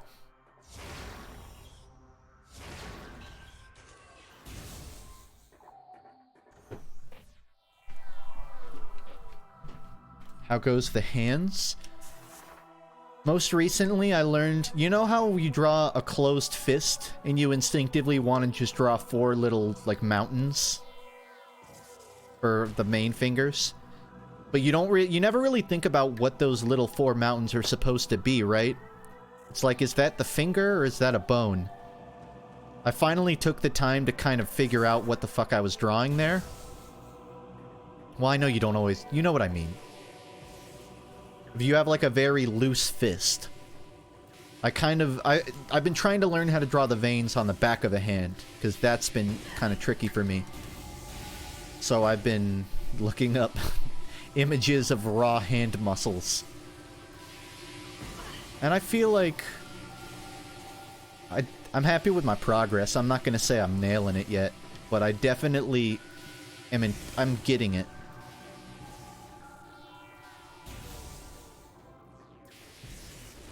I feel like my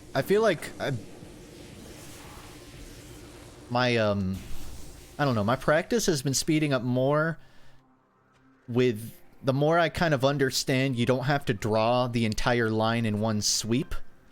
Because my instinct is like, well, I gotta draw the whole circle at once, just one big circle.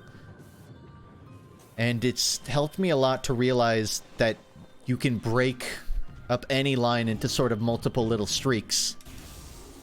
And as long as it's a straight line, a curve, or an S shape, you can kind of, I don't know what the term is, but you can really slow dance your way across a sketch and end up liking the product way more because every line is very intentional. I feel like when you're first learning art, you don't think about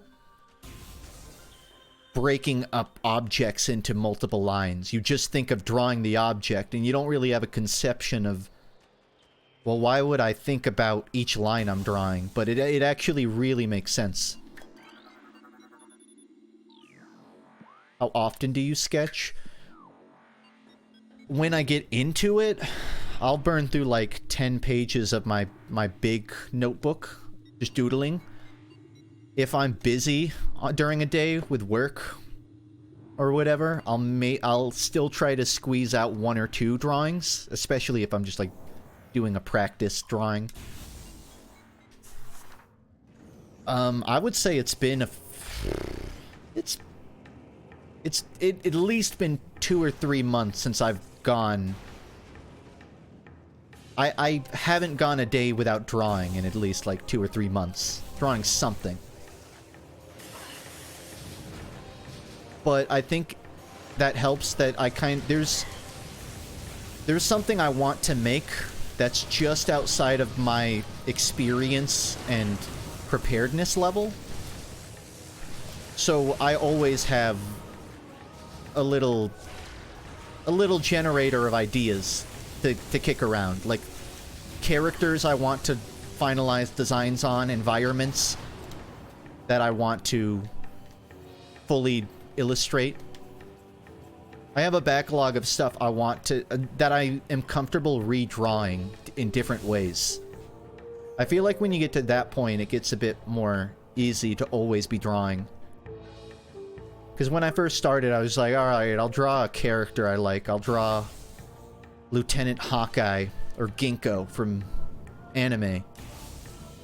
But eventually you... I don't know. You stop... Like, I still want to draw those characters, but... if you're only drawing those things, you're gonna probably hit a point where it's like, I don't know what to draw. I don't want to draw that again.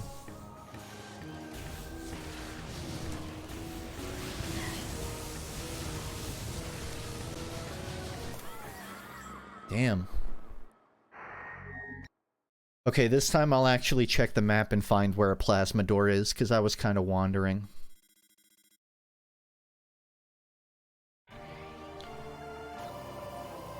I have a long-standing theory that success on the internet is largely influenced by having a unique and distinct voice. You're one of my favorite examples. That's very nice, thank you. I think you're on to something. I think it definitely tilts the cards in your favor if your voice is distinguishable from Chris Pratt. From, like, everyman voices. But I certainly know a few people that I wouldn't say have distinct voices that are still doing well. I don't want to name anyone because that feels like kind of a mean thing to say. I think when people start... well... I don't think I have as deep of an opinion of this as I initially thought.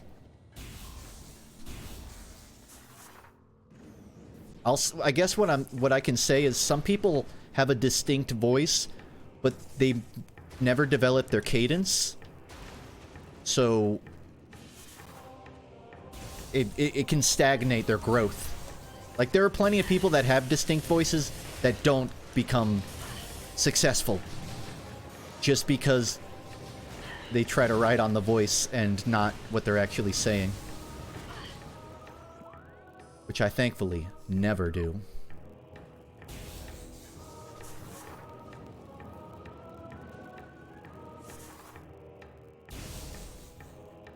FUNKe, what's your favorite kind of frog? Blue Haichan. And his three-legged toad. The golden frog. It's actually known as Jin-chan in Eastern mythology. No one knows what species the frog is, but it is extremely wealthy and lucky, and the key to immortality. It's a real story, by the way. If you ever see those feng shui frogs with the coin in their mouth, that's based off an old folklore of the golden toad. That's my favorite frog. But I'm assuming you meant species. And with that, I'd say red-eyed tree frog. There are some frogs that end up in my parents' backyard a lot. I don't know why, but I guess they're just native. And one time, I just went, like... I'm a weirdo, and if I see little critters in my backyard, I'll just go outside and stare at them. Like, I'll just crouch down next to them and stare at them. Because I think they're cute. And there's this frog that lives nearby us. That it has this weird, like... it has this gold ring around its eye. It's clearly just sort of scribbles, right? It's just yellow lines. But if you've ever seen, like, Egyptian hieroglyphics... it kind of like, it looks like, I guess like a football ring is probably a better comparison. It has like a really cool pattern on its body. I don't know what kind of frog it is, but it's a cool-ass looking frog. So my answer is the frog in my backyard.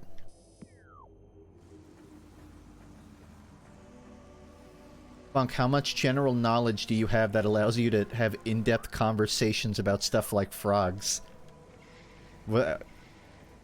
Was that in-depth? I feel like I only said 2 things.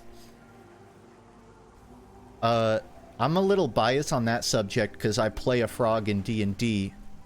So I've ended up doing a bit more research on that than I have, say, a lizard. I don't need to... Well, I guess I do need to be up here. It's the only exit.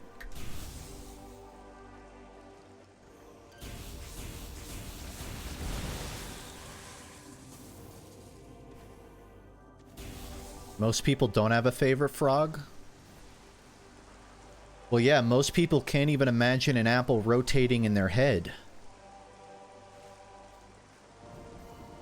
That's just because most people aren't prepared for a life or death situation where they have to answer their favorite frog.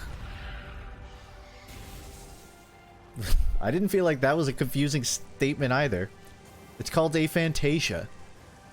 It's when you can't imagine things clearly in your head.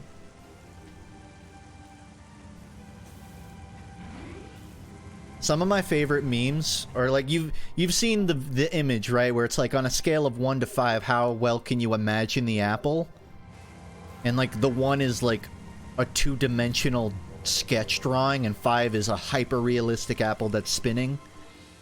And then people have edited it to be on a scale of 1 to 6. And the 6th one is a hyper-realistic deep-fried apple with a YouTube poop playing in the background, and Subway Surfers right below it. And I think I'd probably be around there. I'd be a 6 on that scale. Ish.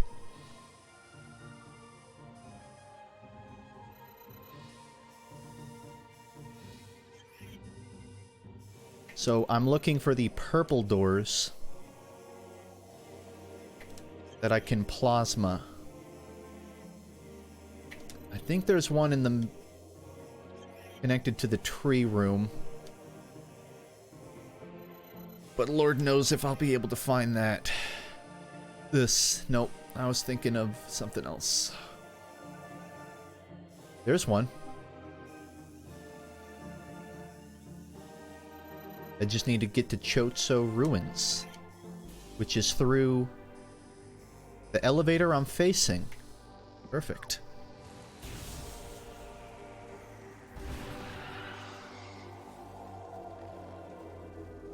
I can imagine things in my head, but not at will.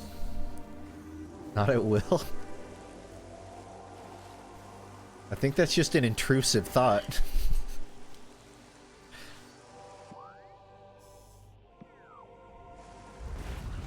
I've actually had that issue in the past. When I, like, really wasn't taking care of myself. If I had to, like, describe being mentally... I don't think mentally ill is the right word, but being, like, mentally... going through some stuff. It's usually just when you can't curate what you're thinking about. And that's the worst, when it's... I mean, obviously there's anxiety where it's like, you keep beating yourself up for no reason. But when you, like... when you don't know how to curb the intrusive thoughts, that's when you really have to sort of reassess how you approach meditation.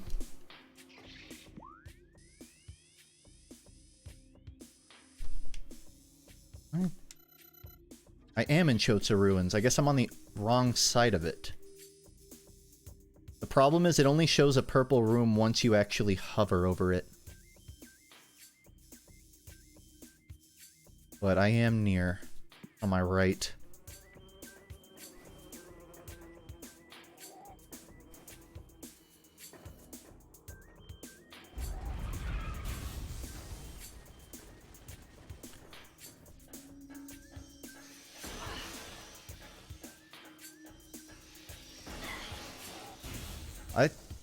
I'm not a mental health expert, but I feel like the biggest strive I've made to kind of being in control of those thoughts is just understanding that my body and mind are a lot of moving parts that ultimately, like, desire the best for itself. So even if I'm, I don't know, like beating myself up for not doing something, well, I don't really do that anymore, but I don't know. When I'm like being an asshole and I don't want to be, I'm like, why am I being an asshole? I don't chastise myself for it. I kind of understand that that's a part of myself. And instead of like rejecting it, like, oh my god, I would never be an asshole. I would never say fuck at someone in traffic.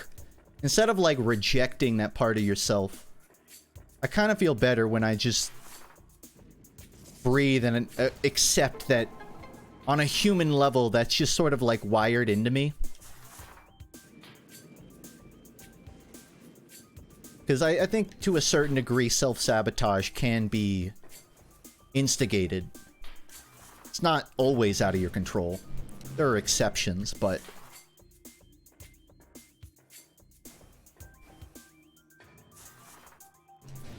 that's how I feel about it.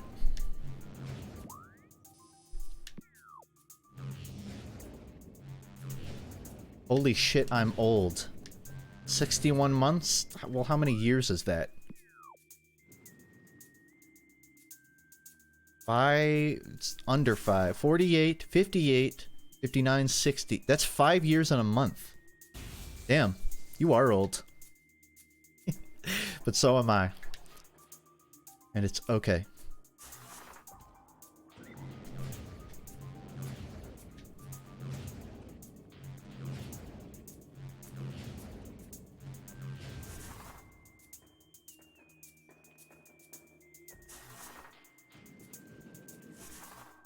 I should also say accepting when you have like intrusive thoughts or you're acting in a way you wish you didn't.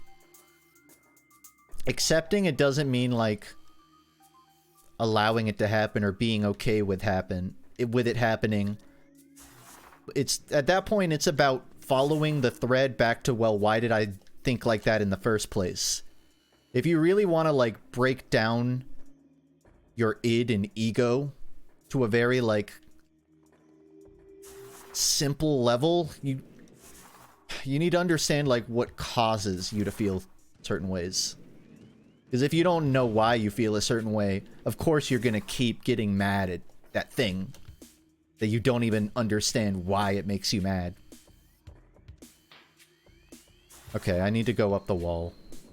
I saw it, but I felt like I didn't know how to actually activate it.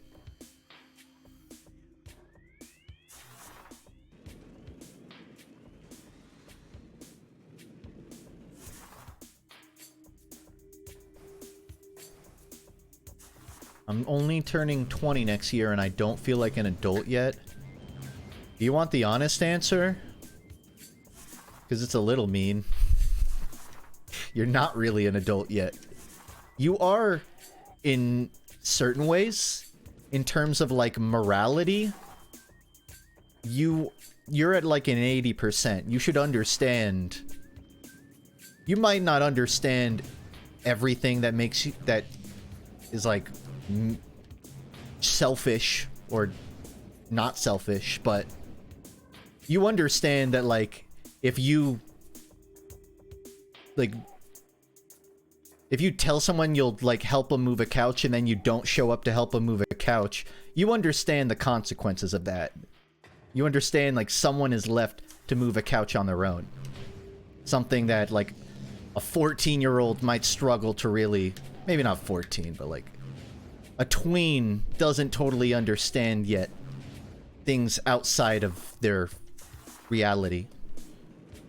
Not that they don't understand it, but maybe their priorities don't immediately go there. I feel like part of being an adult is willingly shifting your focus from like, how does this affect me to how does this affect others? Anyways, I'm tangenting. When you're 20, you're really just 18 plus 2. You still don't really understand how the world has been shaped for you by a past generation. And I mean, I'm 26, and there are still plenty of ways where I don't understand that about myself yet. But I understand like, why the housing market is difficult. I understand, like, classism.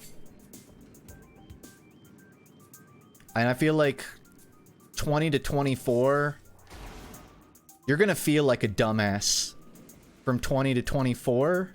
And I think when you're 25 is when you kind of, like, forgive yourself a little. Because you understand, like, you just weren't... You didn't have time to read all your cards yet, you know? Like, you turned 18 and they gave you a hand and they told you to put cards down, but you were still reading them. To put it into a very unnecessary poker metaphor. You need a few years to read your Yu-Gi-Oh cards to know what their effects are. Can I not go on this yet?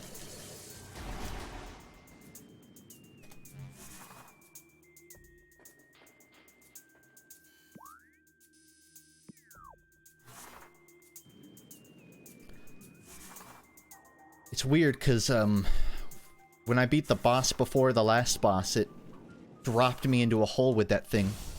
But I don't know how to activate it. So I think I gotta find another door. There's one.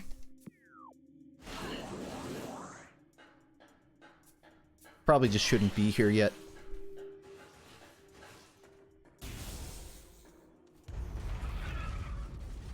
A true adult is about 24 to 26 years of age when you stop growing and it's all downhill. I don't agree with that. I think... How old was I in 2020? 2020... I think I was way more of a mess at 24 than I am at 26. I feel like this is sort of the first year where I feel like I have a really good grasp of my capabilities, my potential, my skill set. And I feel... I know myself well. But I also, one thing I know about myself is, like, I don't mind sheltering myself to the things I know, you know? So I know me inside, but there's still a lot I haven't experienced, I guess. And like, you say it's downhill from 26, but I feel like once you start to get to that point where you understand yourself, it's uphill because when you're in your 20s, you waste a lot of time not trying to learn things that you want to learn because the time commitment. And I know that, like, it sucks that you get to 25 and you're too drained from work at the end of the day to actually pursue the things you want. But you don't have to be that skilled technician or whatever in a day. You have years to whittle away at that thing you want to learn. And even if you're drained every day, if you can just find 10 minutes a week, you can get better at something. And I don't see how that's downhill at all. A lot of lava around here. Just described being an adult? Yeah. Yeah, buddy, that's what happens when you turn 24. I mean, it's well before 24, but I'm referring to, like, I feel like a certain shift that happens in mindset about halfway through your 20s. Which you know, I'm only just getting there, so it's not like I know it that well. It's okay to be negative. It's just, it's only wrong to be negative if you fail yourself by, like, not, I don't know, learning from it. Like, if you're just being negative for the sake of doomerism, like, who is that helping? But if One quote I really like is, if you look back at something you did or like a way you acted and you cringe at it, that's a good thing. Because it shows development. It shows you recognize that something you did maybe isn't something that was like good for you. Like, there are plenty of jokes I've made, words I've said that I cringe hard at, but I also understand why I'm cringing at it. I'm not cringing at it because I like, God, I wish I never said it.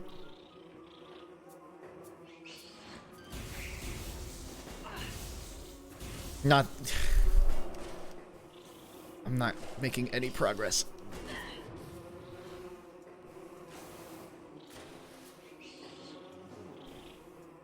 Now, I should say, it's not, like, wrong to wish you never embarrassed yourself in front of a girl, per se. But it's a lot more practical to accept it happened and just modify your behavior so you don't... you don't embarrass yourself in front of another girl.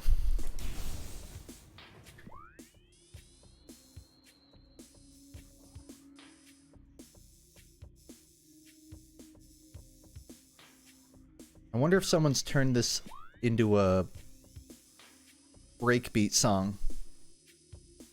Whatever it's called. Break music.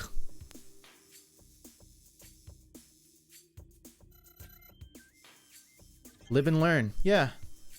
As the wise philosopher Crush 40 once said, live and learn, hanging on the edge of tomorrow from the words of yesterday. If you beg or if you borrow, you may never find your way. Whoa, whoa, whoa, whoa, whoa, whoa, yeah.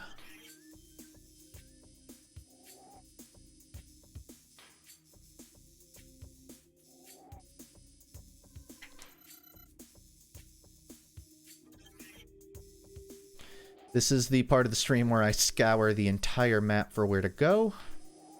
That kind of looks like it, but isn't... I can't... that might be the door I just beat a boss in. Yeah, it was, because this is the shaman room.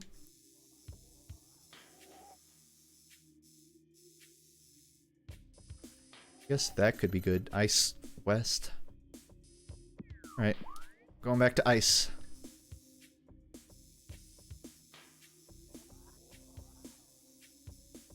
Looking for an elevator. Oh man. I'm gonna have to cross through Magmore. Yes, dude, just do Magmore. Okay. To Magmore, then Ice Place.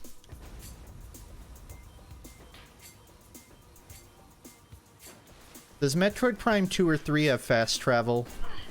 Please tell me it has fast travel.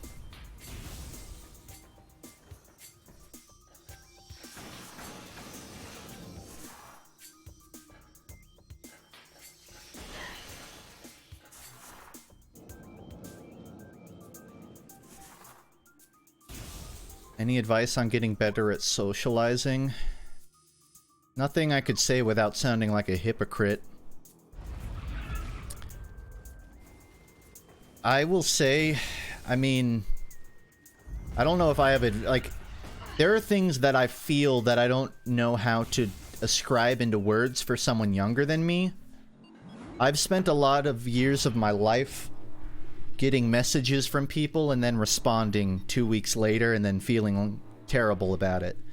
And after that happens enough, if you're self-aware and attentive of how you act, you feel bad about it naturally. And so you start catching yourself when you do it, and you start to acknowledge the feeling. You know that feeling is creeping up and you choose to act against it.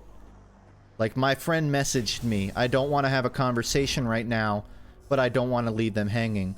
So you bite the bullet and send them a message. I mean, don't do it if you're busy or you genuinely don't want to have a conversation. But, like, I've learned about myself, it's not like I always enjoy having the conversations. It's just since I'm not naturally a social person, it's like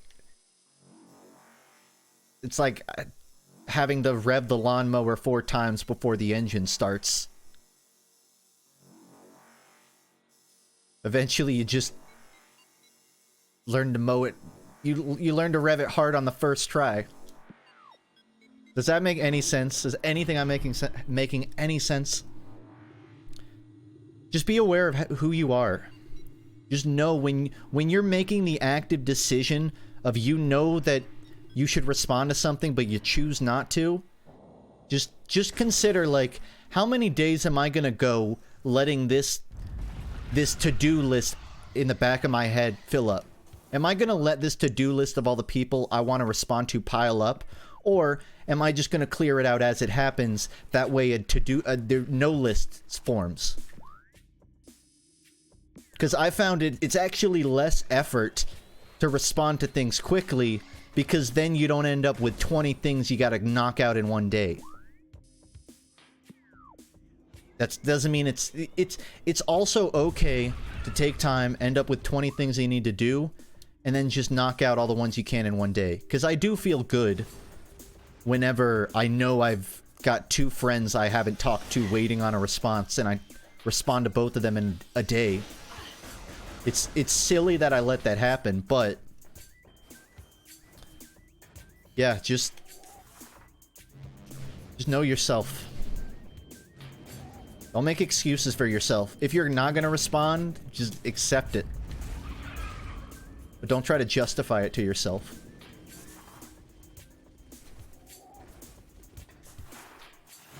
If there's not a good reason to. Like, obviously, if they're a person that has slighted you, no one is obligated to your time. You should also be kind to yourself and understand that sometimes you do need to clear your plate before you're ready to socialize.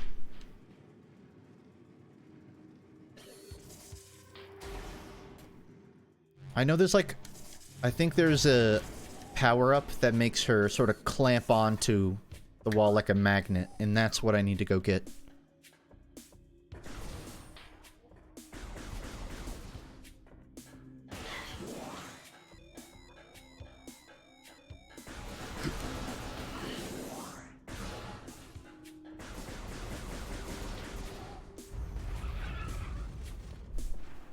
I don't want to see the dreams, they're bad ones, because they show me a better experience. I'd rather just find distractions.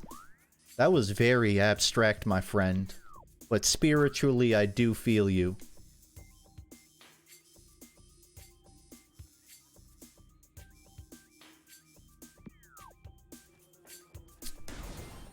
Yeah, I'm no, like, wise sage, but when it comes to stuff like that, it's like responding to people or going out of your comfort zone.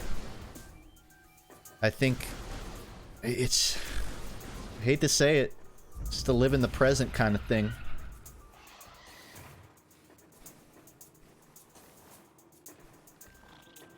Just...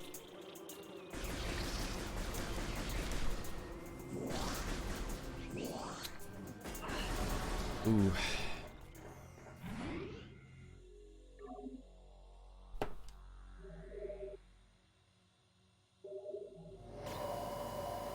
In Taoism, there's this thing called being empty.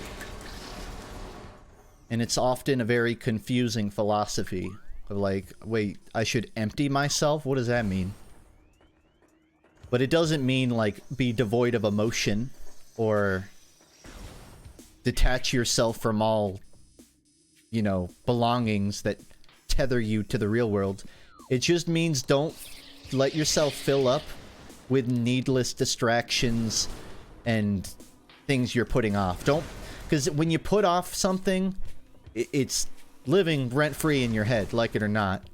If you want to gaslight yourself into believing you can, like, ignore something and never think about it, then have fun with that. But in reality, anything you, like, put off doing, it's taking up space on your storage drive. Hate to tell you. So if you want to be truly empty and feel what is known as what is known as the Tao, otherwise known as the Way, A term that has been wholly ruined by the internet, mind you. Clear your plate, empty your pail, your bucket, your pot, your spokes. Just deal with the stuff you gotta deal with. That way, it's not filling up your hard drive. Come on. Alright, does any... Speaking of empty plates, I have no hints or leads. Does anyone know where I should be going? Maybe this door? I'm tempted to try the watery hall. I go... Fuck, I can't even go up that way. Does anyone know the way? That's not a joke. The way that I'm supposed to be moving. I guess I'll try going south. Cross. East.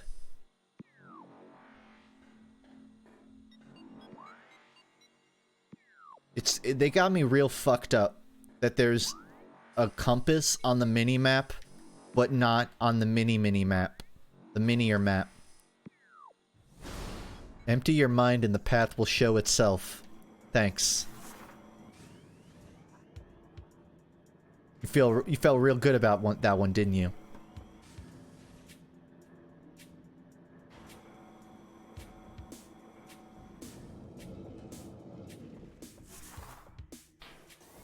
One last thing about clearing your plate. You don't have to do it all in a day either. Just ask yourself, am I letting days pass where nothing gets cleared off my plate? Because if you have more than one day in a row where you don't do anything on your plate, it's not wrong to do that. It's not good or bad, but just ask yourself, would I feel good right now if I had done 2 things of the 20 I need to do? And if you could do 3 of them a day, well, guess what? In 2 weeks, your plate's cleared. But if you do 0 for 4 days, it's gonna take 2 weeks and 4 days. At best. Do I have the thermal visor? Fantastic question. I do not. Not yet.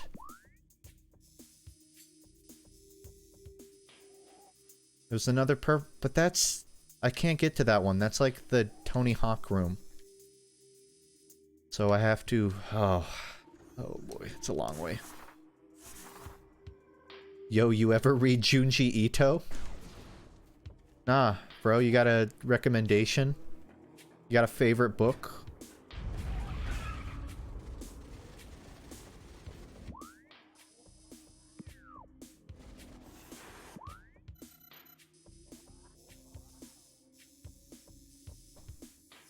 Trying to see if there's something on the map that'll really like hint me where to go.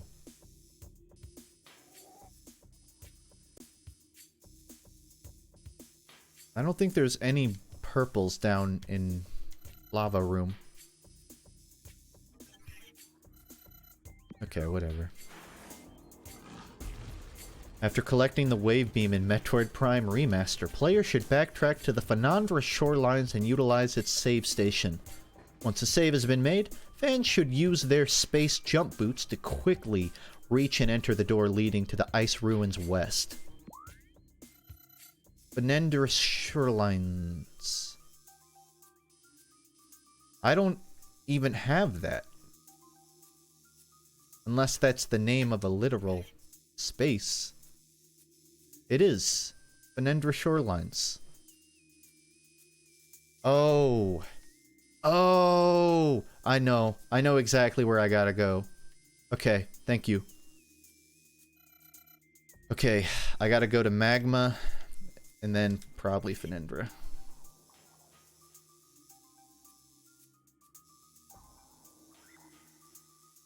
It's like always the elevator I just ran the furthest from. I could go to Talon. Does Talon connect to Fendra?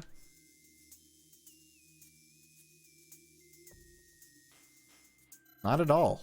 Alright. Magma it is.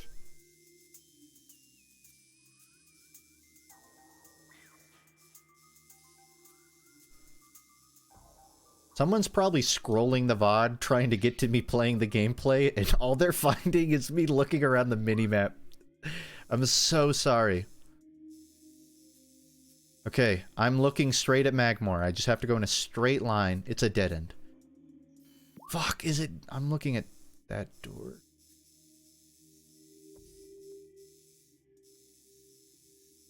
Okay.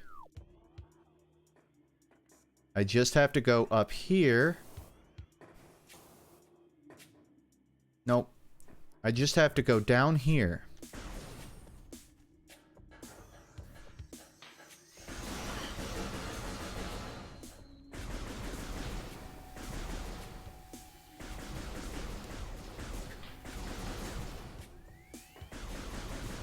Have you ever been in a car with someone and they ask you to like put in the directions and then you realize halfway through the drive that you put in the wrong directions? And they're like, I don't understand why this is taking so long. No? Oh, good. I haven't either. I don't know why I asked that. I'd never done that. But if I had, then I would theoretically say that I didn't tell them that I put it in wrong and I just corrected it and pretended like the GPS fucked up. Like, man, that's so crazy. Oh, it took us 30 more minutes to get to the airport. Man, I feel bad for people who theoretically have done that.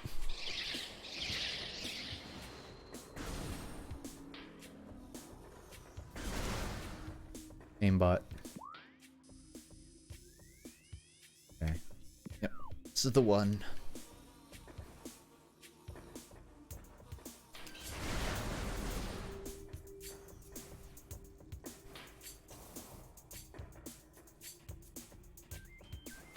FUNKe, you might also enjoy hearing my best friend's the lead artist on Ultra Kill. Oh, hell yeah. That's a flex. For them and you. I love the art of Ultra Kill, so that's awesome.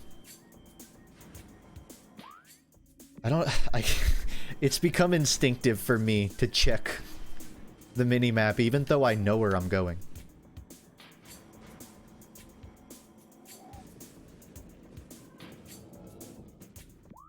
Stop! Wrong button!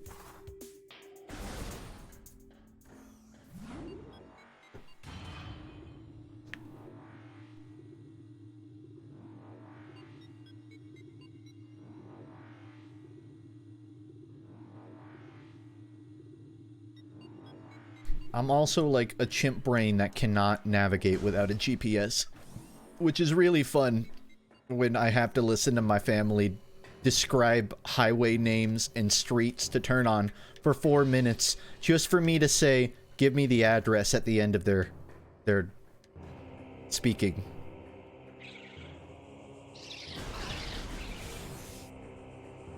Yeah, I got all of that. Right on 92 and then go for 20 miles and then turn on Sherman Williams 28th Street. But why don't you just pop me that address just in case I get theoretically lost? As I surely will 3 turns out of my neighborhood.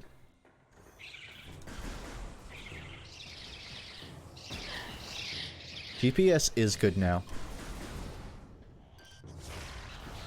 You guys want to know how I totaled my first car?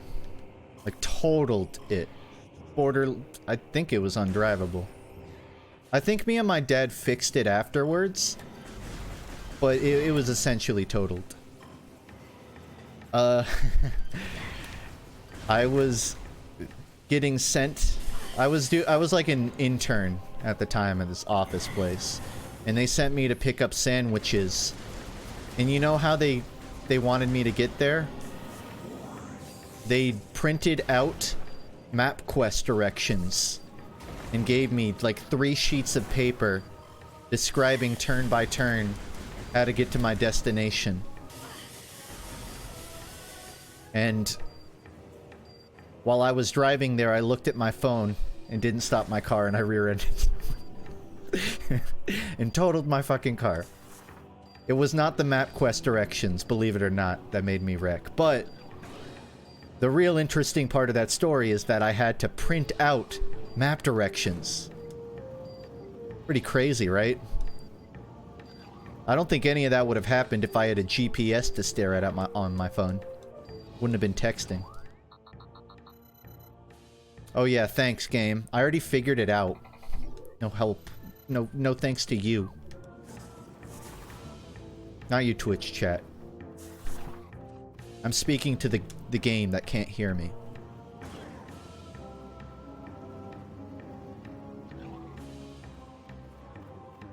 I still want to get Gianni to voice something for one of my videos one day. Just for, like, the bomb aspect of it alone.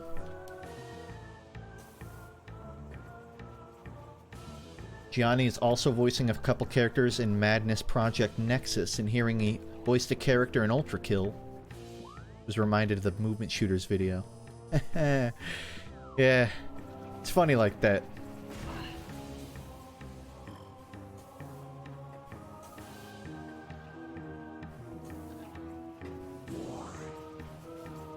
Make him your arch nemesis? Nah, Gianni's gonna be my spotter at the gym. When I make my story time video on getting swole, I'll draw Gianni as my spotter.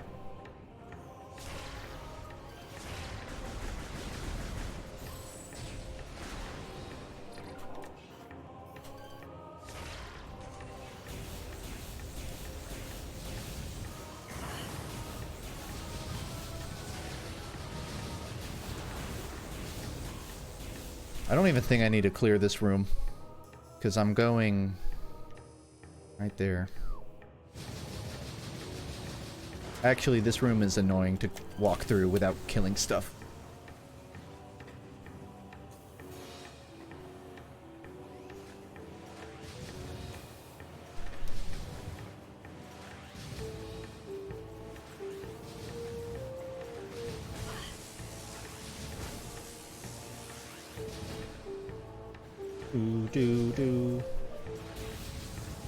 How's the game? It's fun, but this has been my most backtracky session of it yet. I'm sure I'll accept fault for some of it.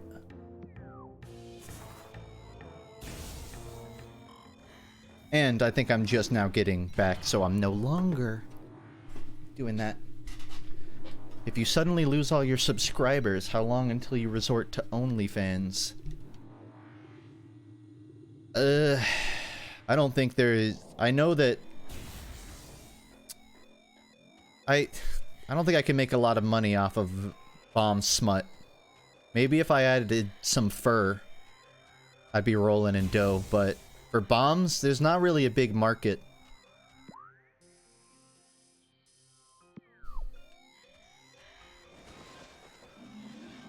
It's not off the table, though. The OnlyFans.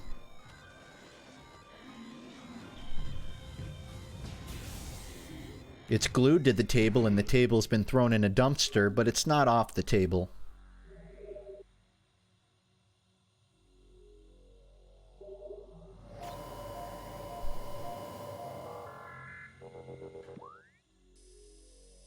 Okay.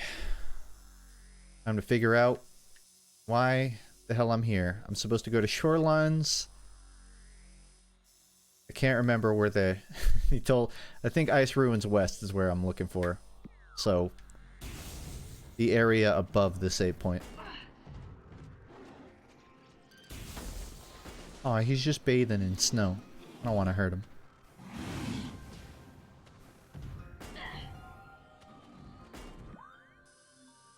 Bonk.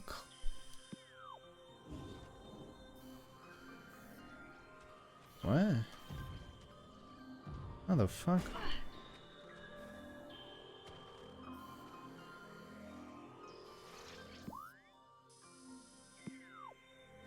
The door is allegedly up here.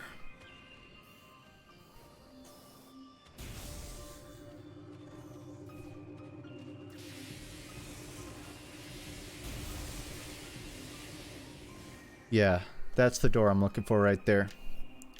It's purple.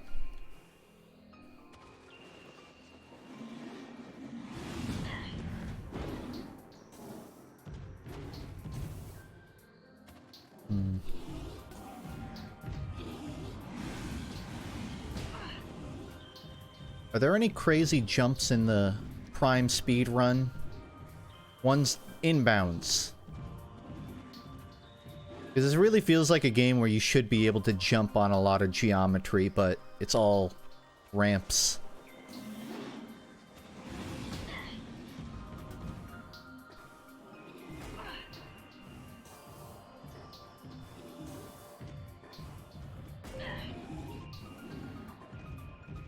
Be gone. How many corbs? You clip yourself on a rock and transform into a ball and go through the roof. That does not sound like inbounds to me.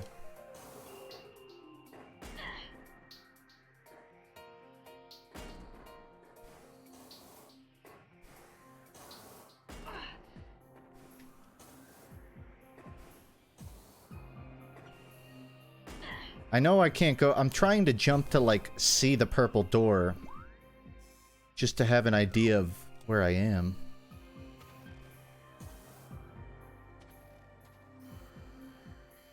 Like, what is this?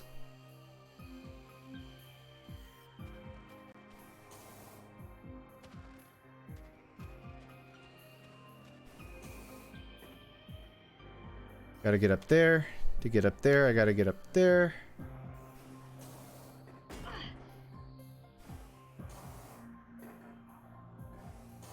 Get up there, I'm gonna get up there. No, no, no, no, I'm one.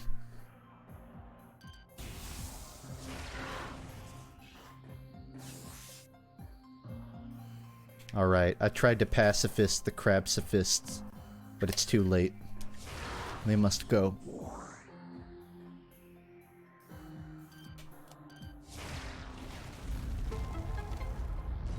Hey.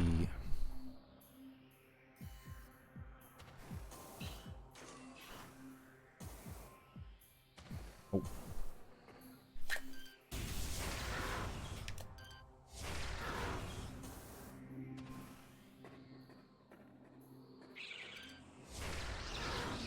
Fuck.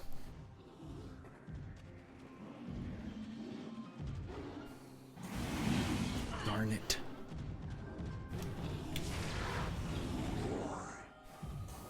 You read all the lore? Up to this point, mostly. I mean, it's not all fresh in memory.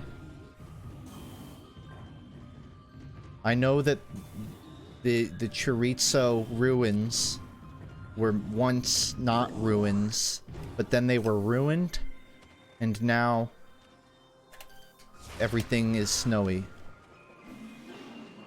And I think there were scientists at some point.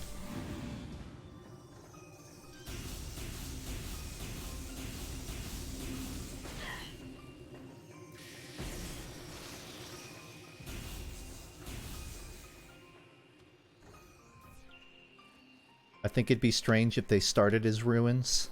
Well, maybe it was like someone was a vintage collector and then they built it with old existing stuff. So it was already ruins when they first built it.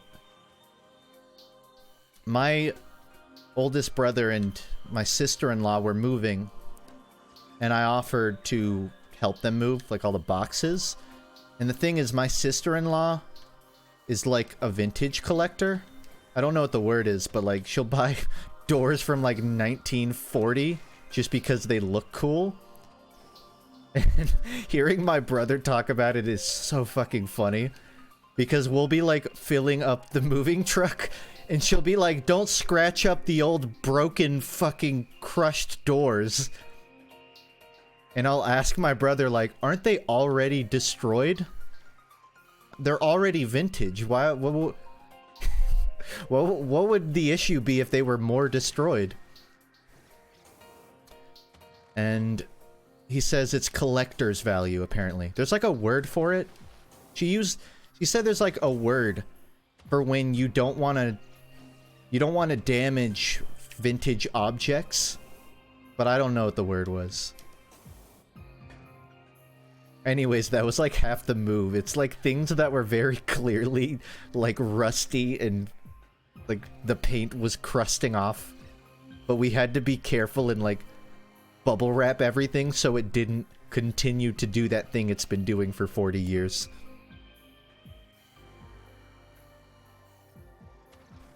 Preservation. That's an accurate word, but we use some, like, I don't know, some, like, thrifty word.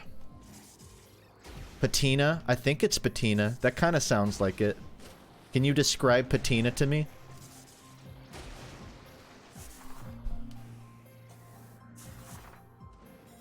Actually, you don't have to.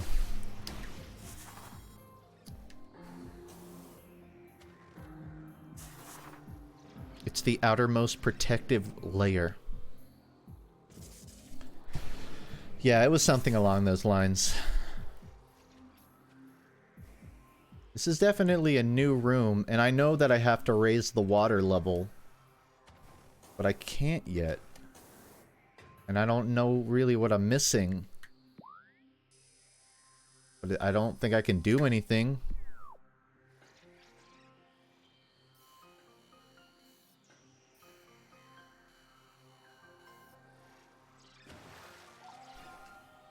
FUNKe, you're him, you're that guy. I'm not the guy. You're the guy.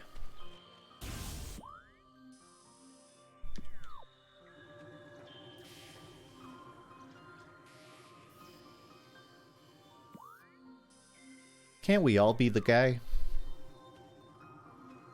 Just the collective guy?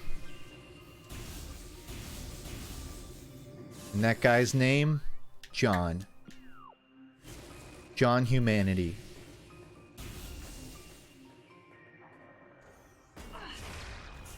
Show us your abilities? I'd love to, but there's not exactly a curated list of what I have unlocked. You can see on my screen everything I have. I have a normal blaster and a scan visor. And that's about it. I got wave beam, scan.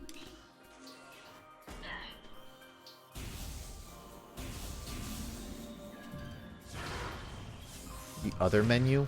What other menu? There is no other menu.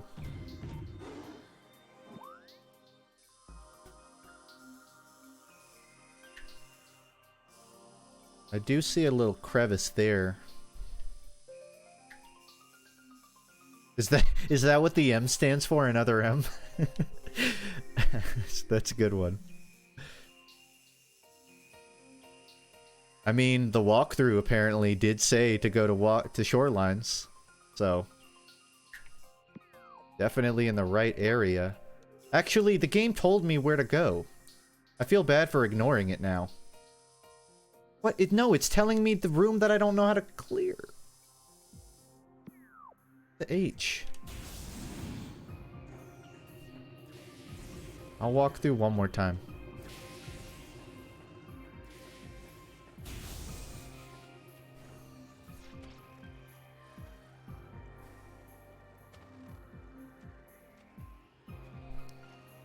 Italians from Florida with bomb OCs that like FPS games seems to be a common occurrence. If I had a nickel for every time that happened, I'd have 2. Which isn't a lot, but it's weird that it happened twice. Although I'm not from Florida, I just lived in it.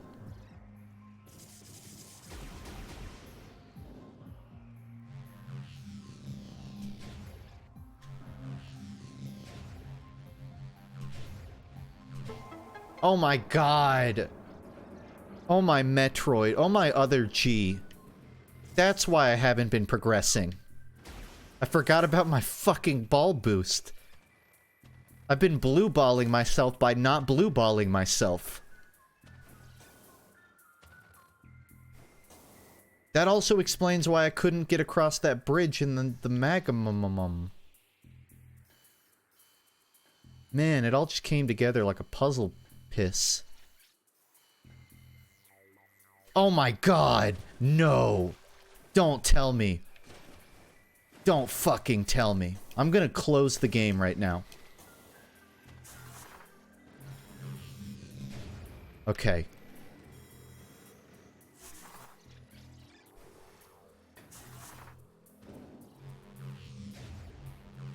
Well, good news. I'm not going to be backtracking for a while, because I remember all the places I failed to progress.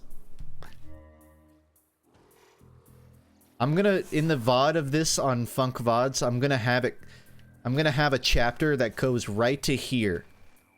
And it's gonna say, skip here. to skip backtracking, go here. Sorry. Sorry, guys. Yeah, I figured it out. That's on me, really. Your prayers have been answered. Sorry again.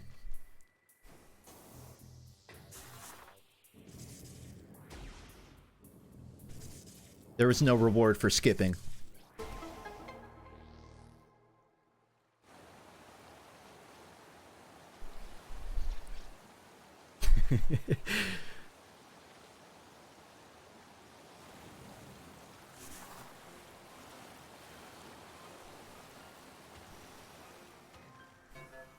You know, none of this would have happened if I had quit playing the game. If I had rage quit.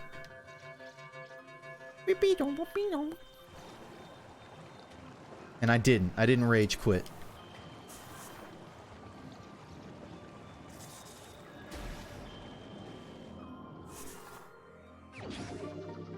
Dude, I've had full wave beam for the last hour. I think I'm good.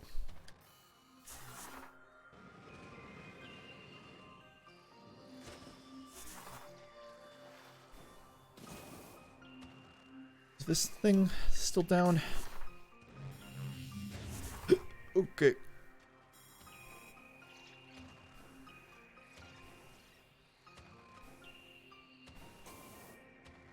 Just gotta raise the water again.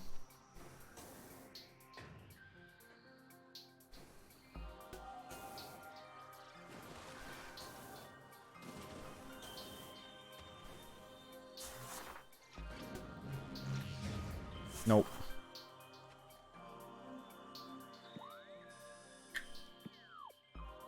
How's Craig doing? He's sleeping. Doing good.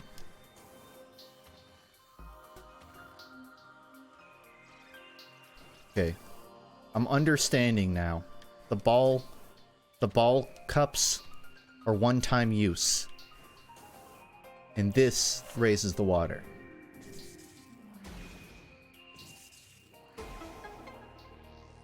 If y'all could magically attain a new language, what language would you pick?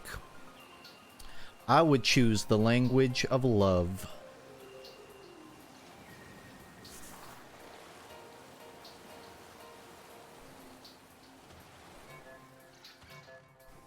Or Japanese, so I don't need subtitles.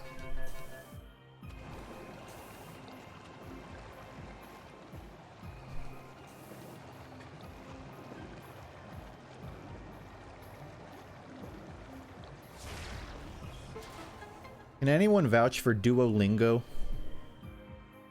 I've been considering using it.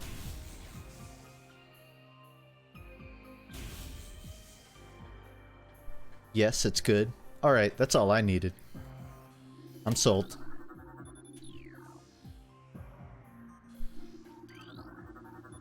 More of a word-of-mouth person.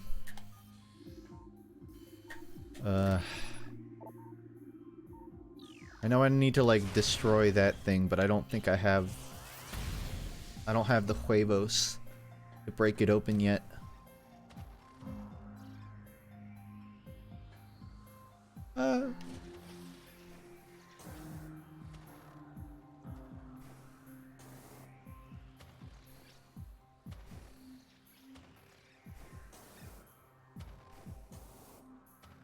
What would I learn? I mentioned it earlier, but I want to learn enough French that I can get by in Montreal.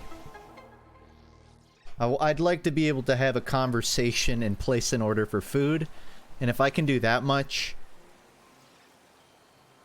I want to do enough that my French-Canadian friends go, not bad. Because right now, all I know is voulez-vous coucher avec moi, and I don't think that's gonna get me far. Well, depending on what street I'm on.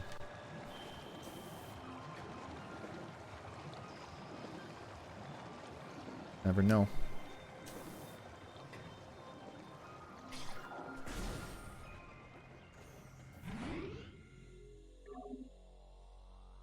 What does that mean? I think it means I want to walk through the park with you on a breezy, sunny day.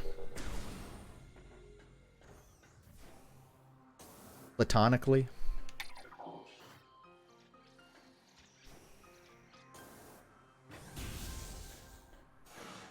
Oh, nice. We get to go through Portal 1. Ah, this is more Black Mesa. We get to go through the facility.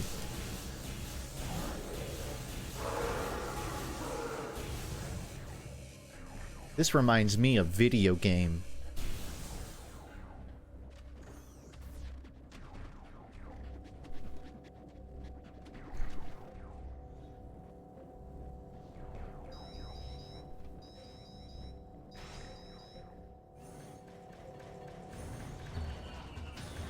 It's crazy how they have the ability to spawn a door lock from sheer force of mind.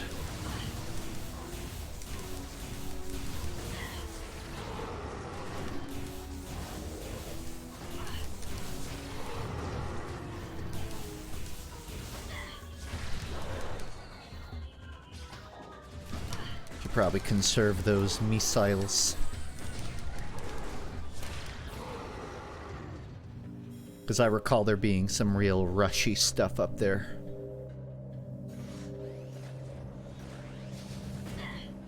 Hey.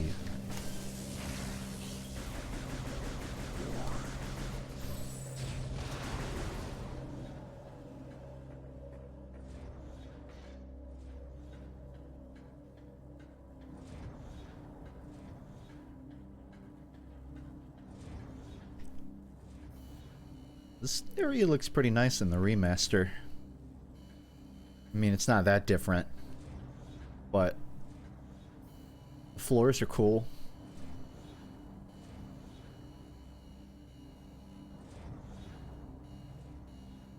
Like the Matrix.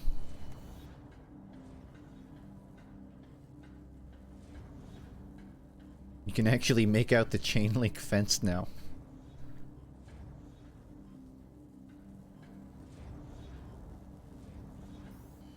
I was just trying to take in the vibe. Fell.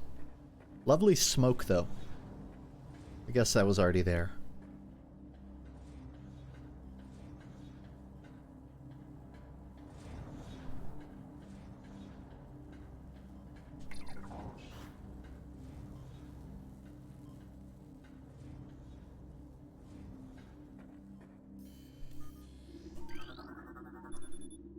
Force fields accessible only through Space Pirate bioimaging.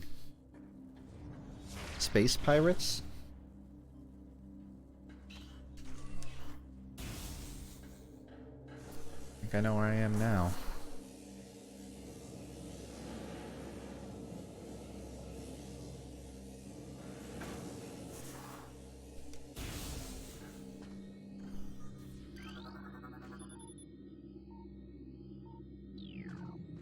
My friend who asked me a question and then immediately forgot it, he said he mentally walked through the Aperture Science emancipation grid.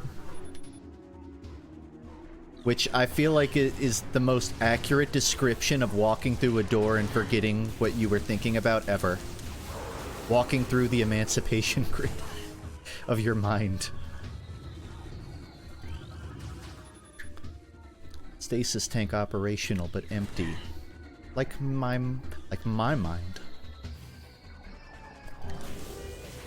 Empty your mind.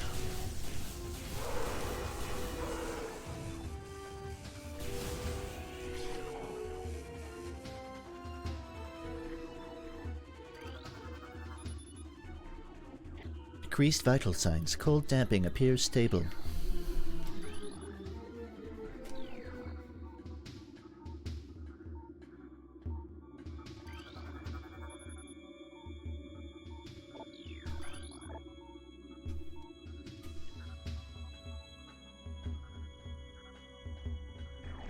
What are they testing on in here?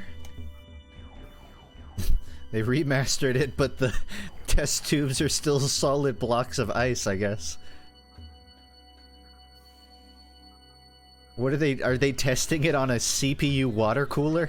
What's going on here?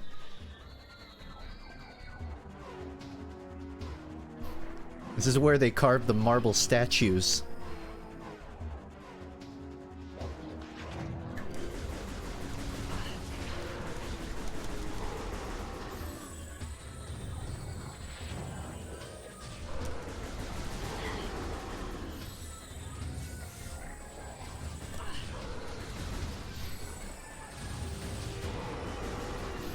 Her view model takes up so much space visually.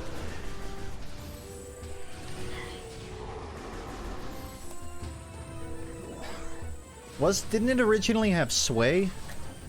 Or was that just like the GameCube the Wii version? I remember the view model like having sway in a certain version of the game.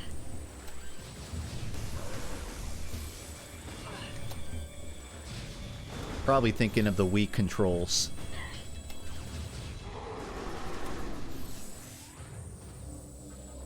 Sweet.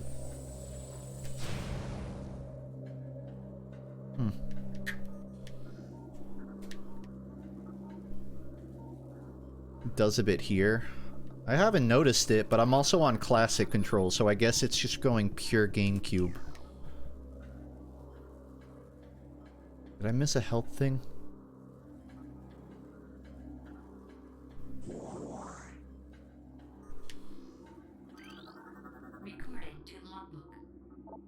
Space Pirate Data. Research outpost Glacier 1 in the Fenandra Drifts region of Talon 4's mountains is operating at 85% capacity. Sub-zero temperatures have made the Metroid sluggish and easy to control. Even those well into phase-on infusion cycles, cold containment stasis tanks are sufficient for the juveniles. They did not write these expecting the general audience to ever read any of this, huh? There's a lot of, like, 4-syllable words. Containment teams can't neutralize all of them without a vast increase in munitions and soldiers. So they were testing on Metroids, but they lost control of the Metroids, and they didn't have the ammunition to control the facility. Unexpected degeneration of internal organs.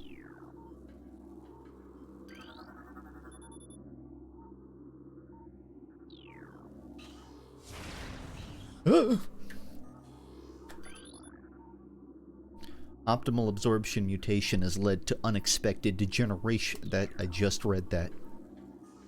These two scientists had the exact same notes. No wonder this place fell apart. So unoptimized. I guess it was 2 different studies, though. So fair enough. It would be funny to think one was just looking over the shoulders and writing down what the guy across from him wrote. Yeah, the internal organs are breaking down. When are we off? 4?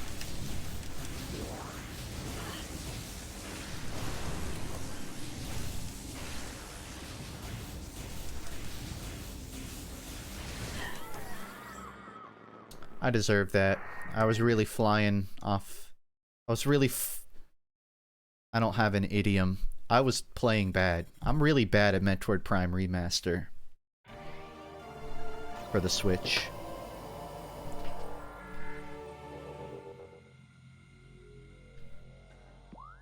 Oh, brother. At least I got this save point.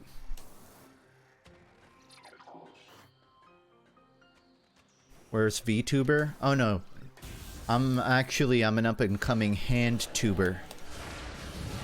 The way that... it sounds like a fetish thing when I put it like that.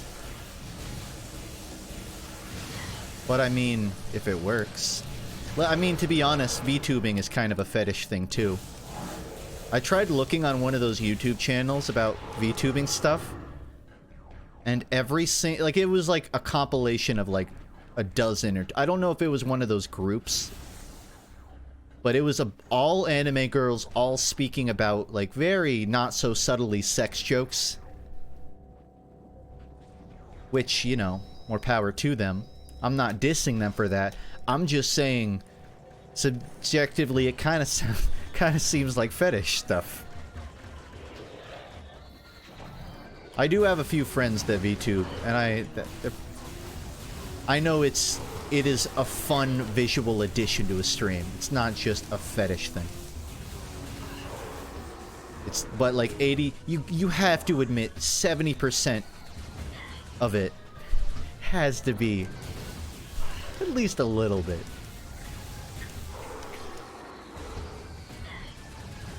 Is that why you did it that one time? I did it before it had a name, and it can't be fetishizing if the fetish doesn't exist yet.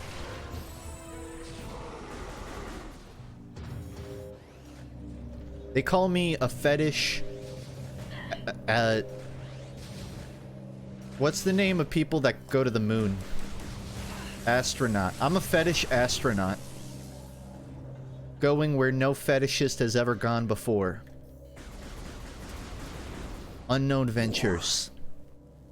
Like Goku taking a shit on a toilet.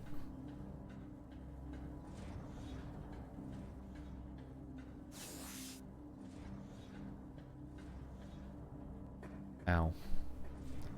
Fetish patient 0.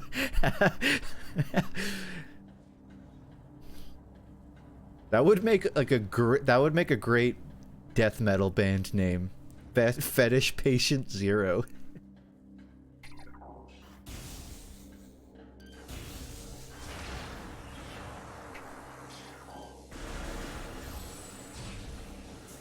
I didn't think I could destroy him, but I wanted to see.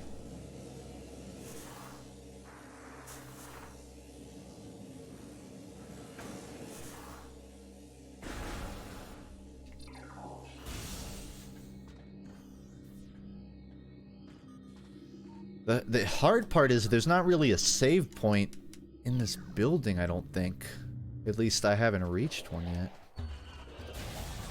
So I just get cremated long before... Like, I get cremated after 4 rooms and then have to beat them all again. I'm on normal difficulty. There's only 2 difficulties.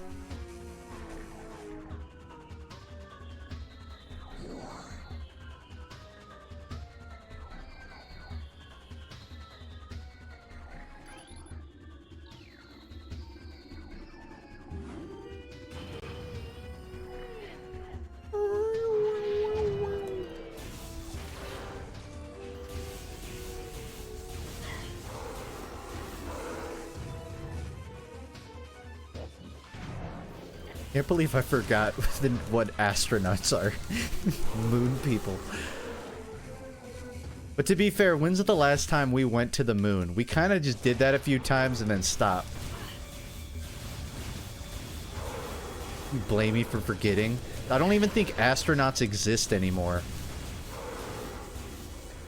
Are astronauts an endangered species? We're going again pretty soon, actually. We shouldn't. We already know it's there. Are they going up hoping something's different this time? Oh, but the rover has more pictures of rocks on it. We have to go again.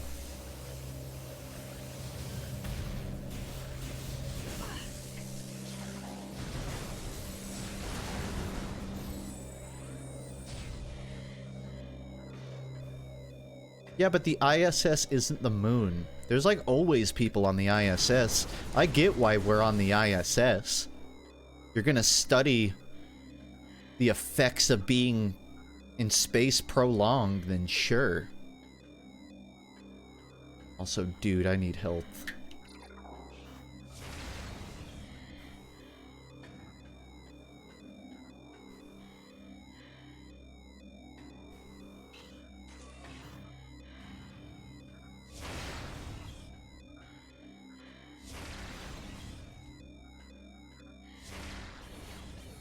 These ice sculptures are empty.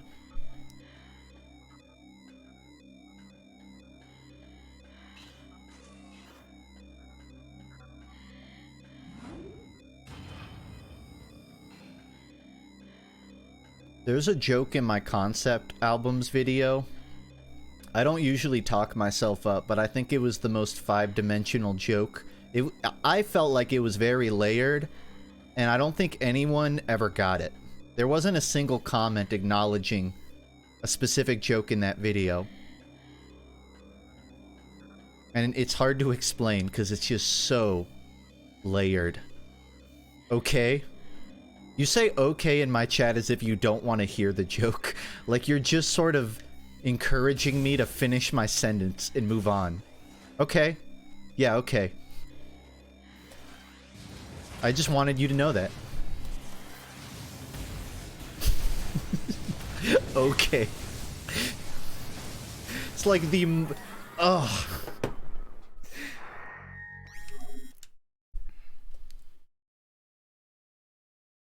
It's like running up to my mom with a drawing while she's in the middle of work.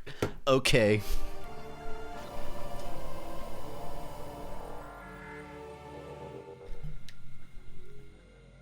Well, that's fine. The next time I see something funny in chat, I'll just say, okay.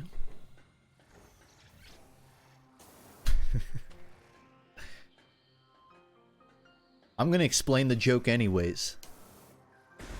Not for you.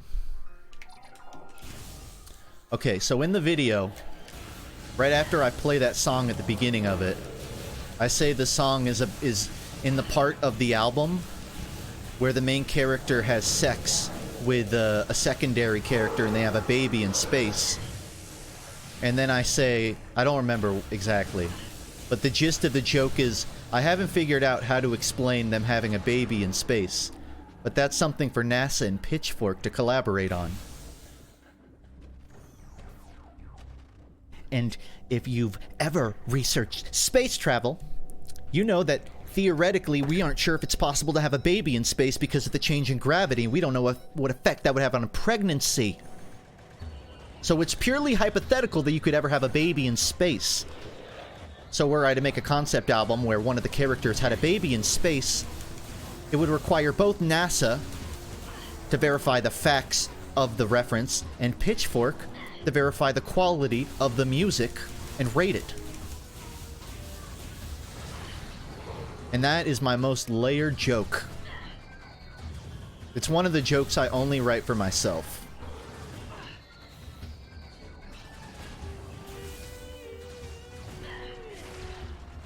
Okay.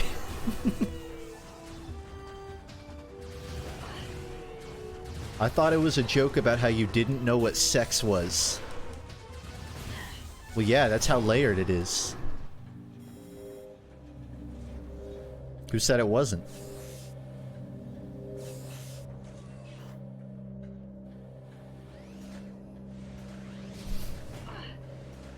It's not gonna get to me.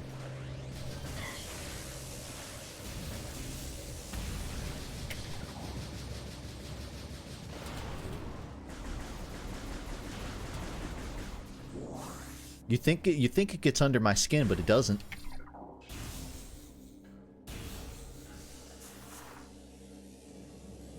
I won't lie, I'm really tempted to run back to the save point so I don't have to do this all again. But I also feel like I'm one room away from another save point. I'm not at one room away. I'm not even close. Wait, there's one right there? What? How did I miss that?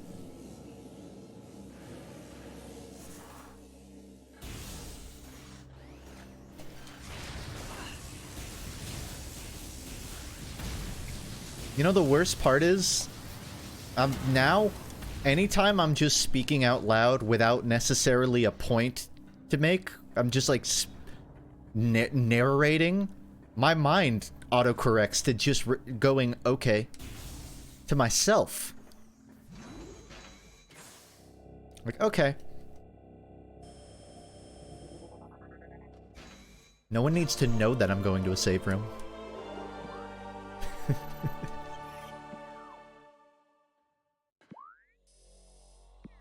Yeah, this would have saved so much time if I had done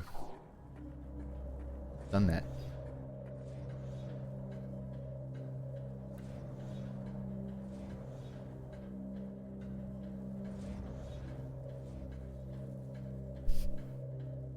That wasn't a save room? Okay. You're actually right. I saw the fireworks in the yellow color, and I kind of just assumed I saved.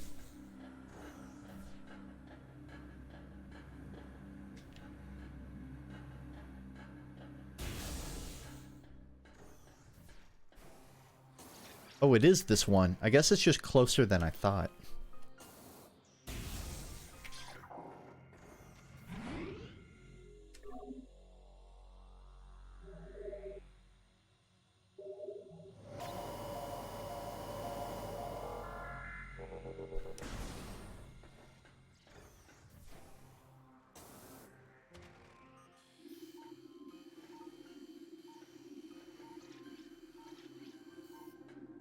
Can't scan the birds.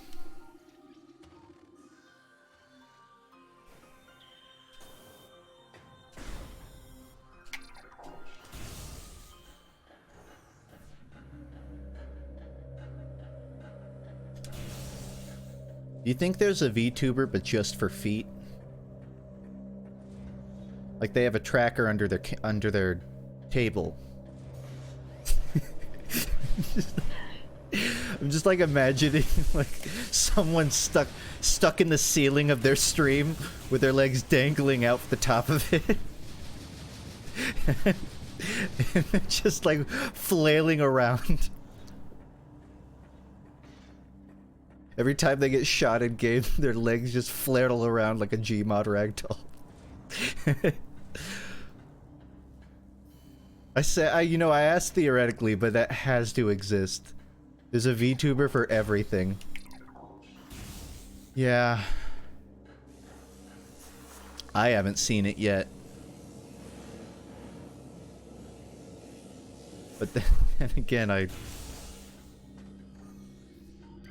there must be someone that just clicks on every VTuber stream they get, and all of their recommendations are the most abstract, like, art house VTuber streams.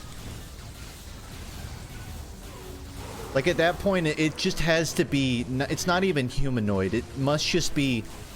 Like, someone's VTubing the color blue. It's just the color blue.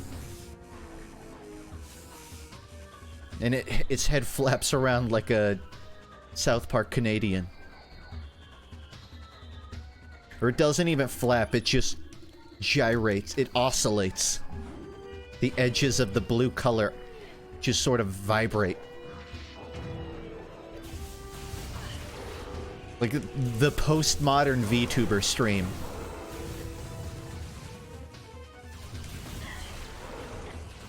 Undulates is a much better word. It's a much worse better word.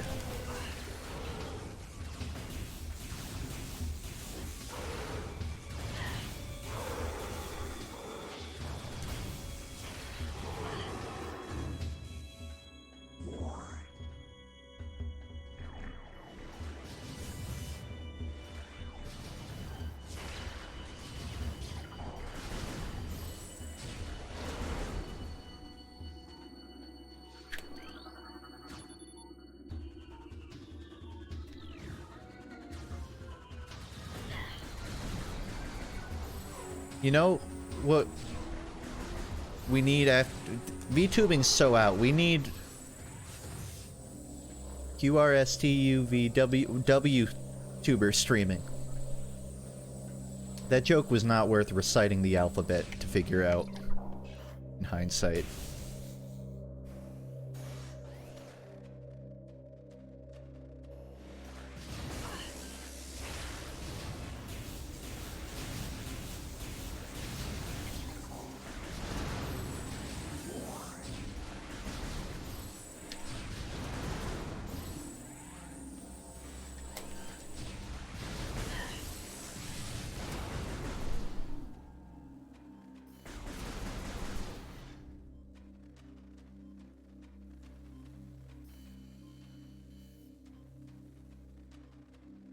did make it.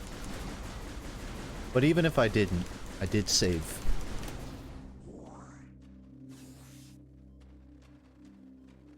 What's a similar word to virtual in reality? Virtual reality? Is that the word you're looking for? Are you looking for the word between virtual and reality? Because that's called augmented reality. Probably.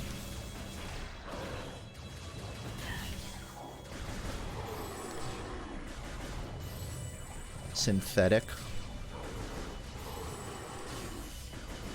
Are you talking about like a cyborg situation? Like something that's half virtual? AR tubers. That has to exist already. I think that's what they're trying to do with Decentraland. I think Folding Ideas made a video about that. Some people want to like sell AR fashion, where you can buy and wear t-shirts, but you can only see them if you hold your phone up to somebody, and it'll show them wearing their virtual Gucci t-shirt. It's like high fashion, but for rich, poor people. It's for people too poor to buy Gucci, but rich enough to own an iPhone. NFT fashion.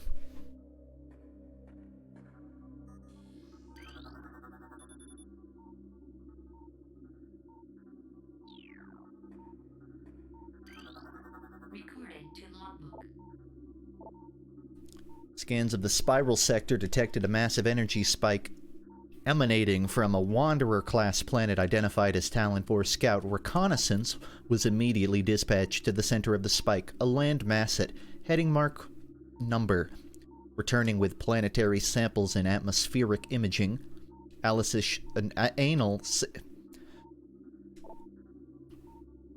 We're unable to form an accurate risk assessment at this time, but we are unlikely to find an energy source this powerful again. Analysis will continue, but currently Talon 4 appears to be a viable secondary headquarters. So they're just bailing on the project then.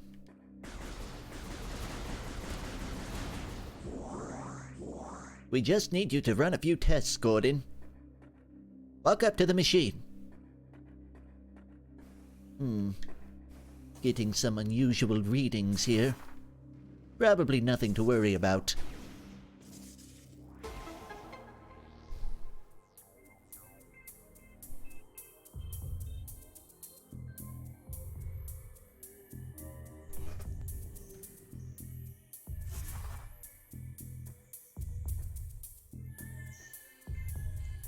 All it needs is like a little window for them to be standing outside.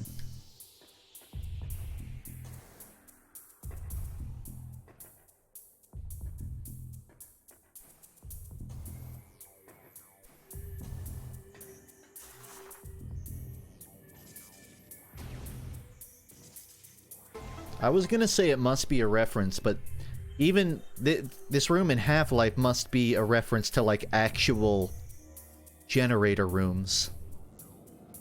So, parallel thinking?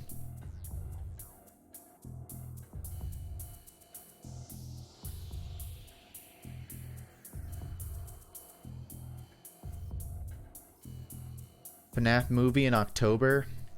I'd prefer you don't come into my chat and threaten me like that. Makes me very uncomfortable. I was here having a good time.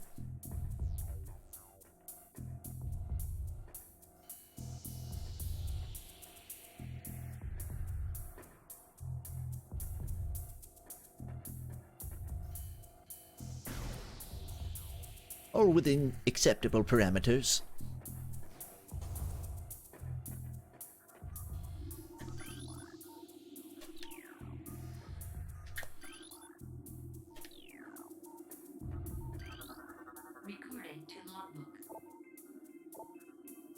Phase on mining is underway. Several garrisons have been established, and terraforming of the Chozo ruins is underway. Security systems Clicked A, continues to make progress in their biotech research. Fernando Drifts have proven to be optimal location for research headquarters, and soon it will be joined by a fully operational combat base and starboard. If Command's predictions are half true, we shall rise to dominance in this sector within a decacycle. Truly, these are glorious times.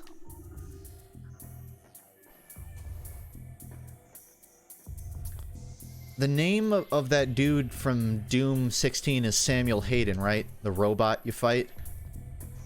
I saw an image of what is supposedly like his prototype design, and I can't tell if it's a meme. Like if it's a real thing, or if people are gaslighting me. But there was like a alleged prototype of Samuel Hayden, where instead of being a cool, like, slender robot man, he looked like a Roblox character. He looked like a folding chair. He looked like if there was a transformer that turned into a lawn chair. And it was actually a little endearing.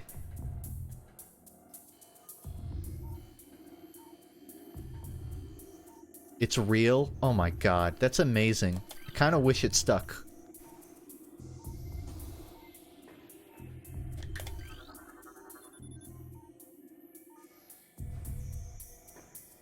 Come take a seat. Come take a seat, Doomslayer.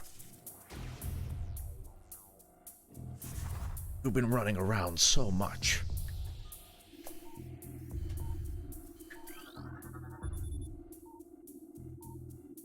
Upper node of astronomical holographic projector is retracted and inactive. The temptation to read all of the codex in a Kleiner voice is tempting, to say the least.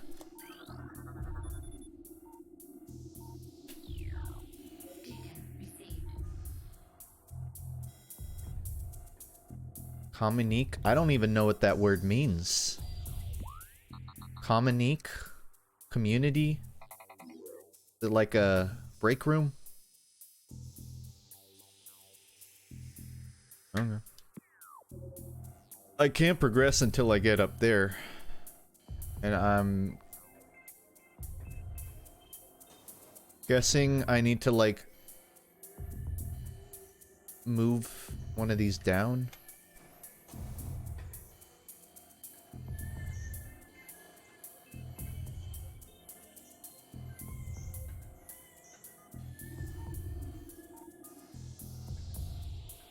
I still think I'm like, I have played through this part of it, but I don't remember the solution.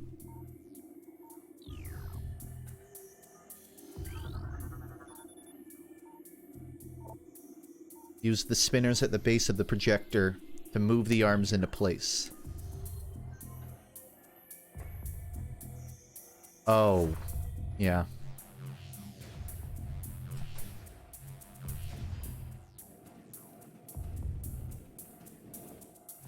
Half-Life 1 is on my bucket list of games to complete. And there's a mod of it that replaces the HEV suit voice with the TikTok girl narrator. And I am contemplating playing that version of Half-Life 1 for my first completion. HEV suit online. Health low. It's the real thing. It's dead on, full modded. You should play the Google translated version of it. I should.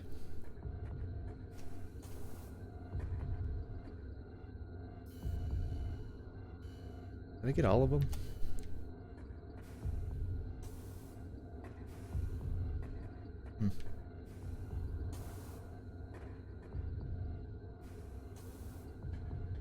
Yeah.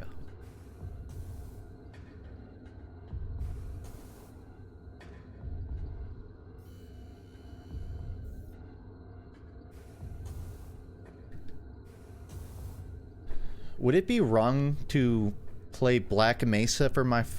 I've played like maybe 3 hours of Half-Life 1. Is there like a true gamer experience to the first Half-Life? Do you have to play Half-Life 1, or is Black Mesa equivalent enough that you could play that for the purposes of experiencing Half-Life 1? Black Mesa is decent. I've heard only good things, but I don't know enough about Half-Life 1 to gauge whether it changes the experience too much.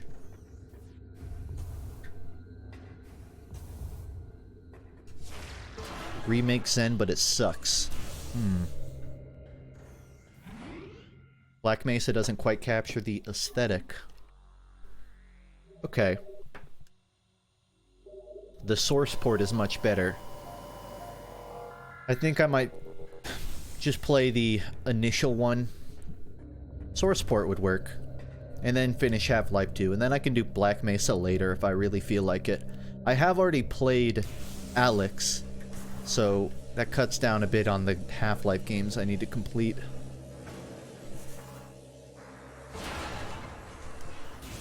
It's great, but it's another perspective on Half-Life. I'd recommend trying to play both.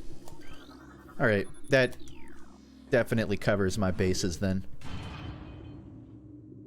It's fucked in various levels. But now I really want to play it.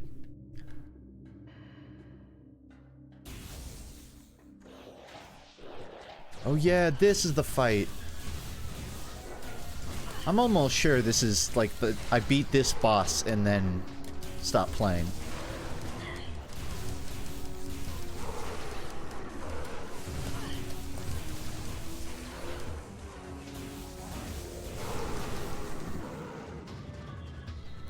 Frame rate? All you need to know is I'm winning. You can imagine the rest.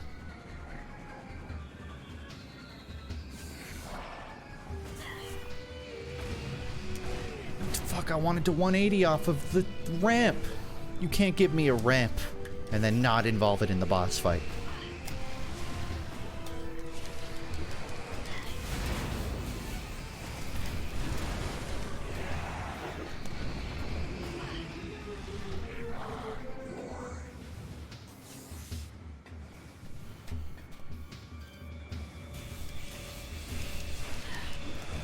Oh, I'm winning. This is like a Vanquish boss fight. Is that it? I remember being stuck on this room for way longer. But I've not seen why yet.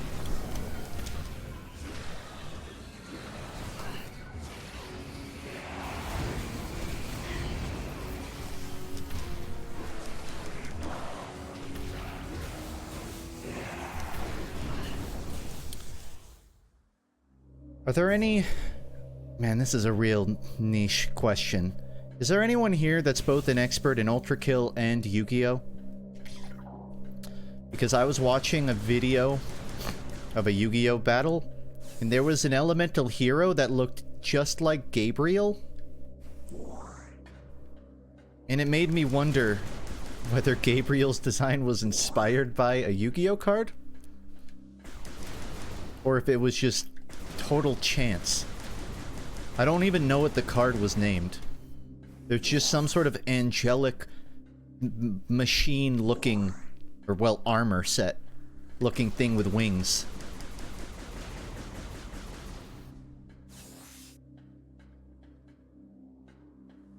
I'll post it in my Discord later for those curious, once I figure out what its name was. It was an elemental hero, that's all I remember. Do you want to know where I saw it? Because it's a little embarrassing. Someone did a full Yu-Gi-Oh battle of Trump versus Biden. Of them narrating their match like a Yu-Gi-Oh anime episode. And each of them had like a deck curated for their playstyles. And for whatever reason, Biden was running elemental hero decks. And just for whatever reason, one of those cards reminded me of Gabriel.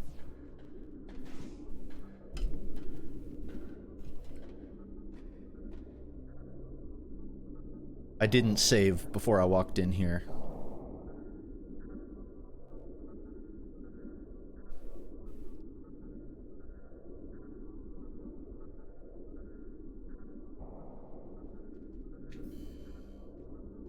That's a pretty prime-looking Metroid.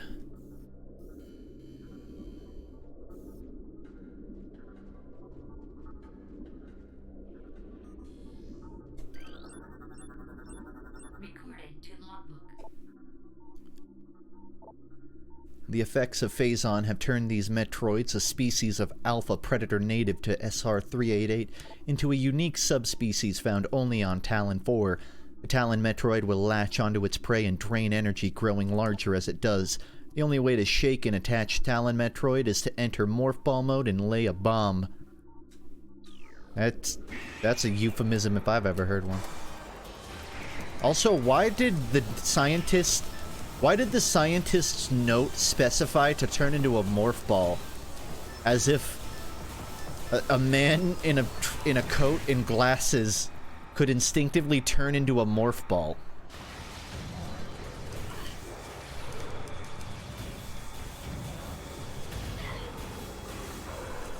At will.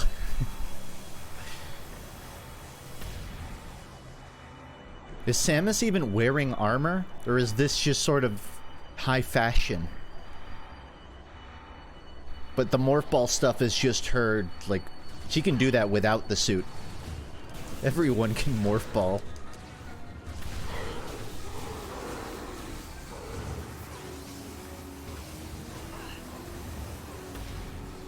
But only when it's morphin' time. Ugh.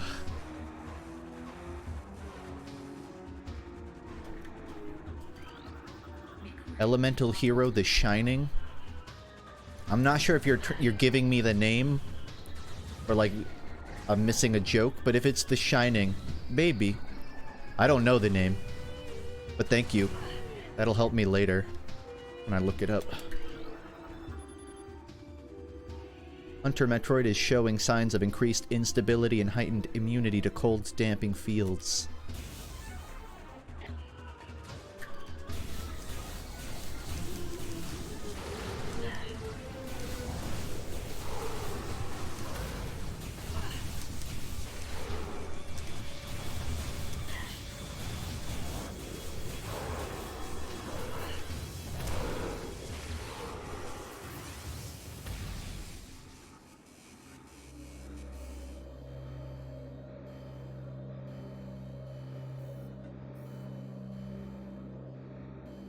Can't remember what this looked like in the original. I think it looked like ice.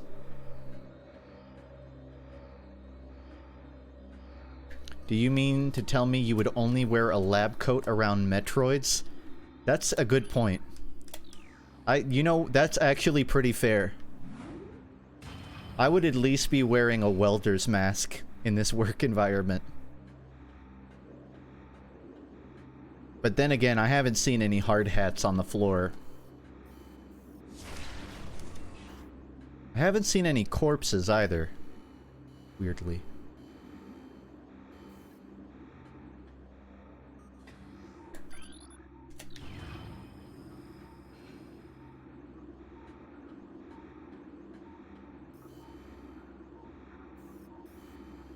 God, you have to imagine how many textures they went around. Ow, my eyes. Like, remaking from scratch? Or maybe... I don't really know how these remasters tend to be made. I would think these assets didn't exist at a higher res, but maybe they did have the raw files and they just had to sort of replace them in the game with the higher res versions.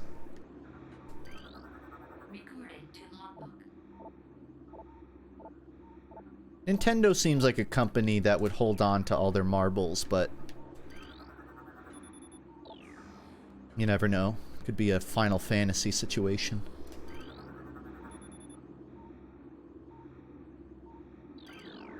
Okay.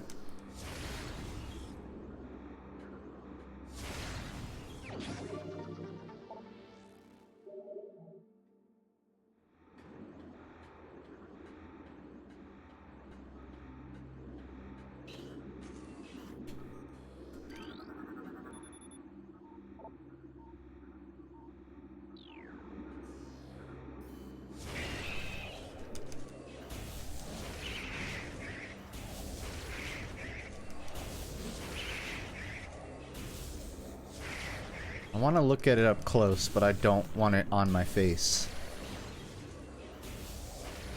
You know, for all of the things Bone Labs didn't do as good as Half-Life Alyx, I loved that Bone Labs had, like, a headcrab equivalent, but in that game, when the headcrab jumped on you in VR, it was sort of like an actual VR headset jumping on you.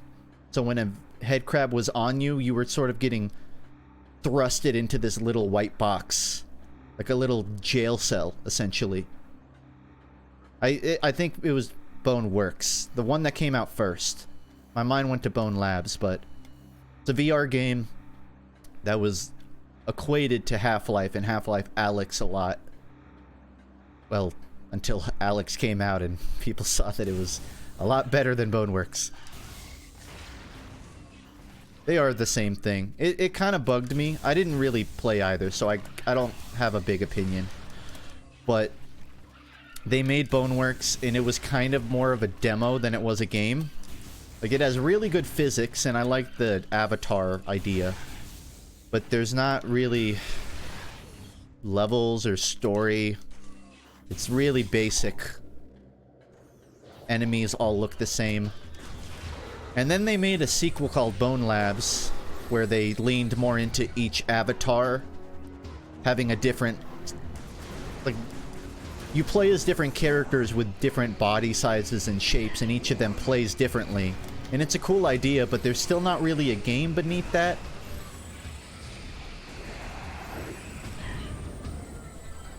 Which is why it really just seems like a really cool tech demo. Which, needless to say, most of VR is just really cool tech demos. And porn. And the porn isn't even that great. If I'm being honest.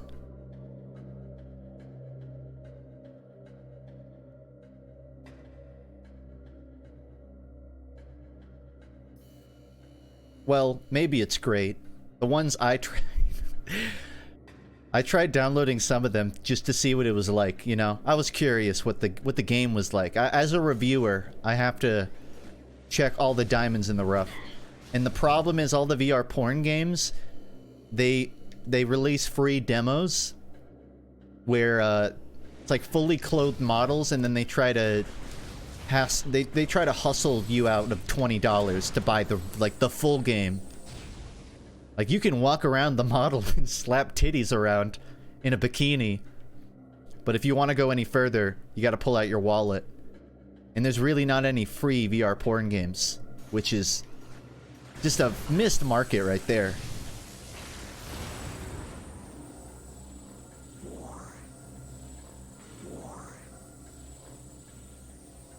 In like the panorama 360 video porn,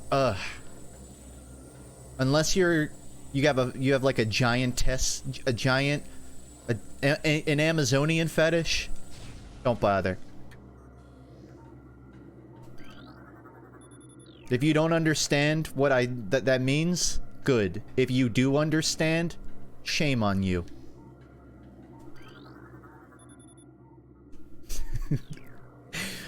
Do you feel the shame? I'm kidding.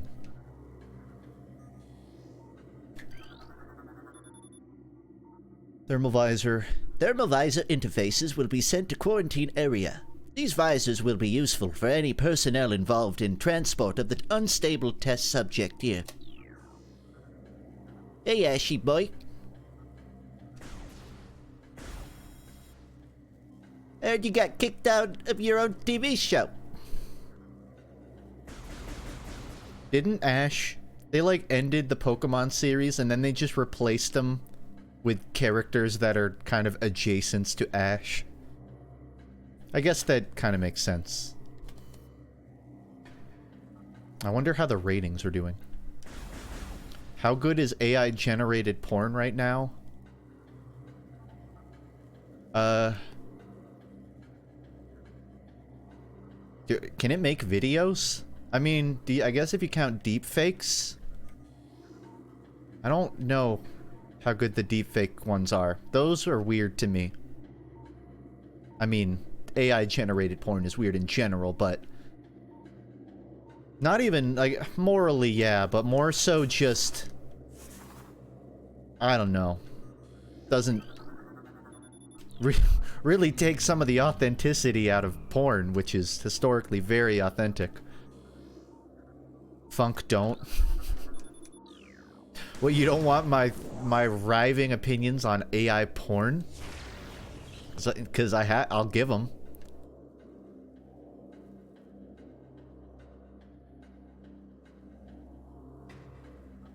If the AI can't make a convincing eye, it can't make a convincing nipple. And that's all you need to know. Handcrafted porn is just better. I love the idea of handcrafted porn. Of someone just slaving away. Like a woeful artist. You know, it's interesting that some of the most, like, talented, at least in, like, anime, I believe, some of the most talented artists that are working on big shows like I don't know any specific names, but a lot of the talented artists that go into the animation industry have roots in porn. Like, the reason they're so good at drawing anatomy is because at some point in their career they drew porn. So if you're ever watching one of those Sakuga videos of Ghibli food that looks so tasty, just remember the person drawing that probably has mountains of smut on in their closet.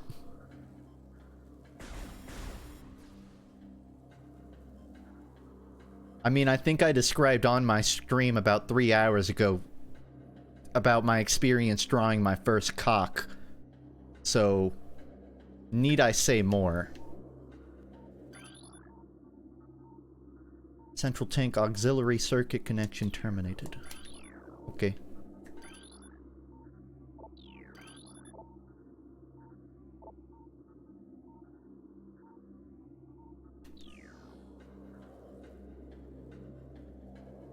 It was an anatomy study. Anatomical practice, okay? All 3 force fields must be deactivated. You know, it's tough when everything scannable in this game looks exactly the same. I wonder if James Baxter has ever animated high fidelity 48 FPS porn. That would be that would be that would be an award winner. Like, you should thank me for pulling the punches on the jokes I would love to make.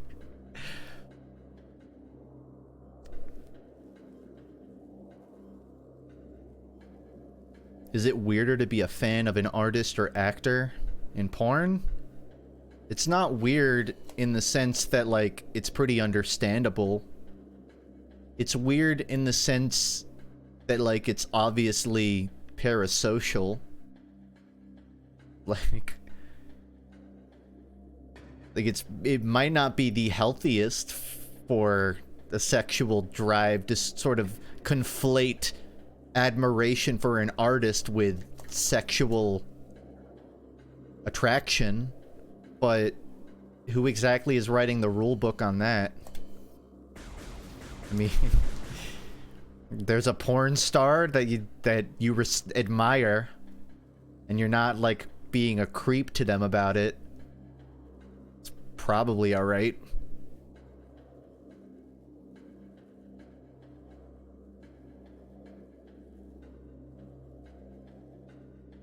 I think it depends on what level of attachment you have. Like, if you're going to the same place for porn and that's kind of the extent of it, it sounds pretty not harmful to you. Anything more than that, then sus.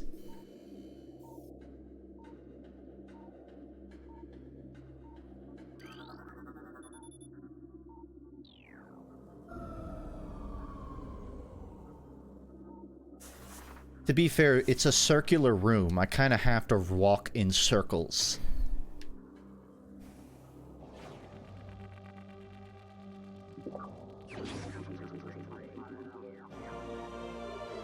Thermal visor. Oh my gosh, it's 1 a.m. When did I start streaming? 9 o'clock? 9:30?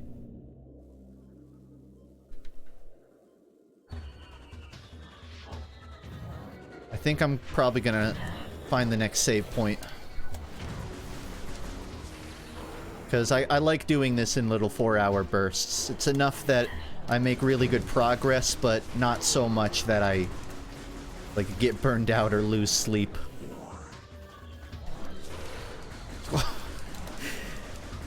You never get used to it. Does she have freckles?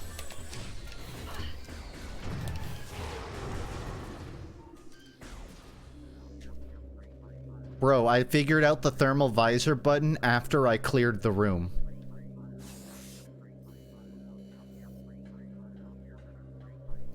Skill. All skill.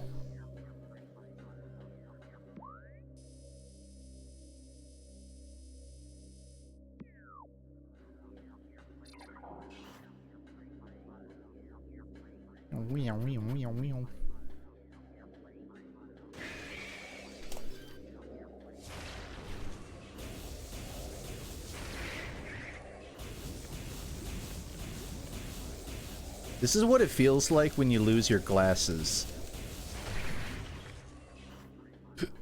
You're night driving.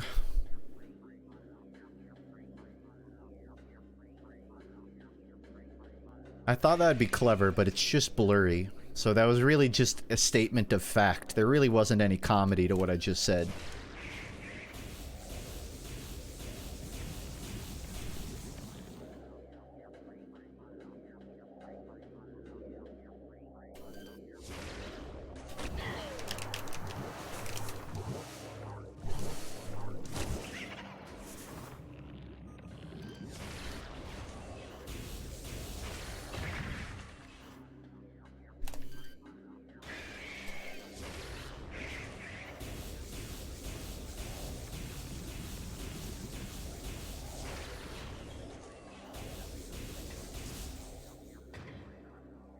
Wow. Wow.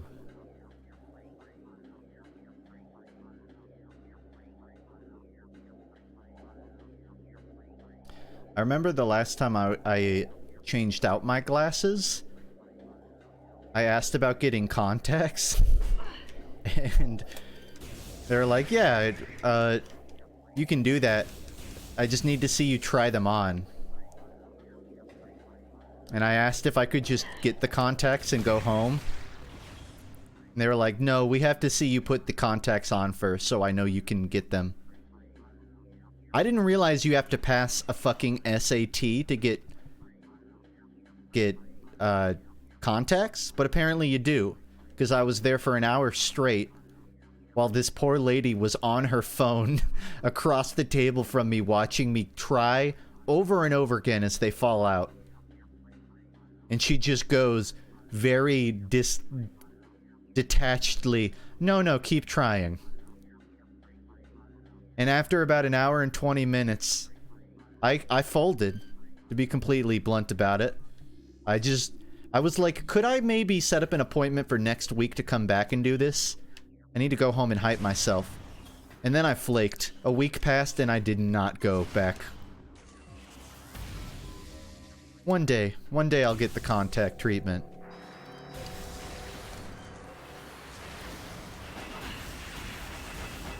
It's just so much pressure when someone's sitting there watching you, and you have to prove you're competent enough that you can touch your eyeball. It's really not a low bar to clear. But I somehow failed. I somehow failed that test.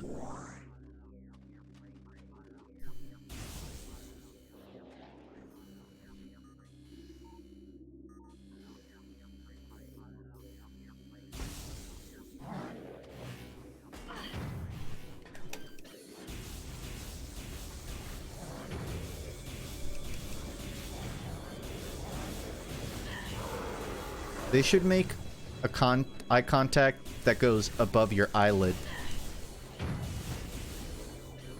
I think that's just called a monocle. Never mind.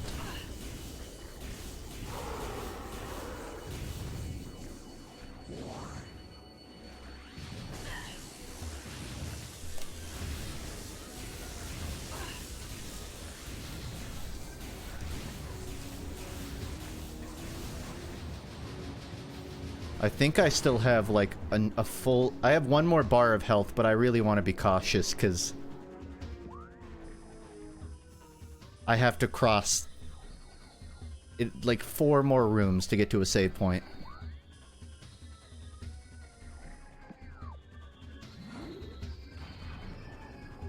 Wear 2 monocles? Well, that just seems impractical.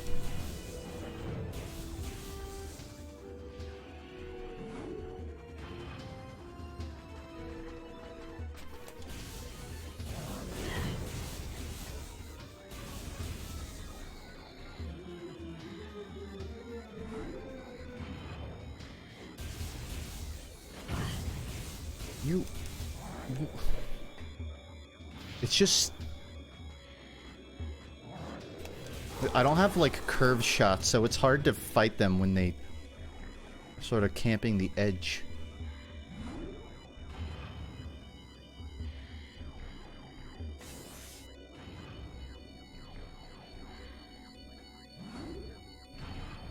I'm also down to 5 crockets, I think.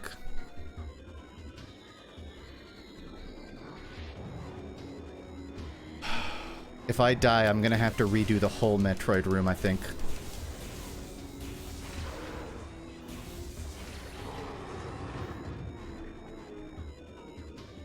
Gimme, gimme. Dang it. Yes!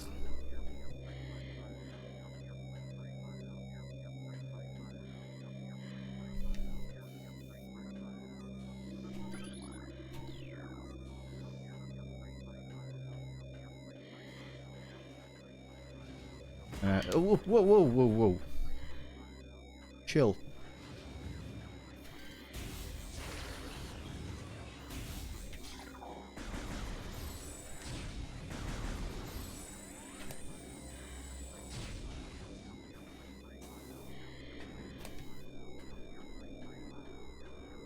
So paranoid.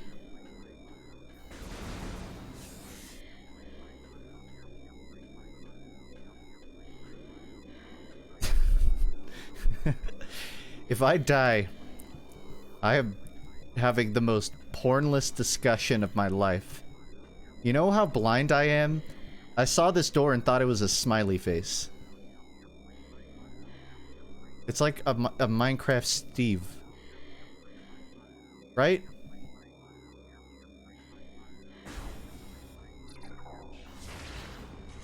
Snowman? Oh, this is just cruel.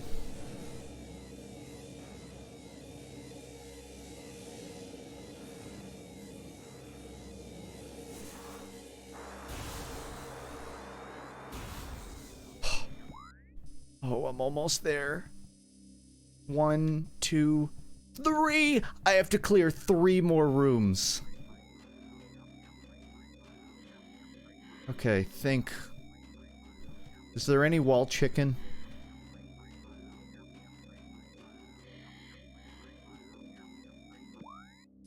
Is it too late to go back? You know, there's a little white door down there that I didn't go through. Do you think I was supposed to go through there? And all of this backtracking is totally unnecessary. At this point... At this point... Would it be easier to go to the white door? 1, 2... Because I didn't notice this at the bottom.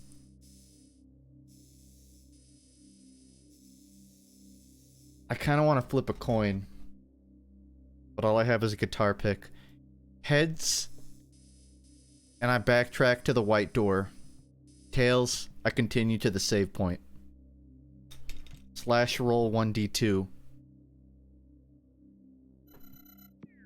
It was tails.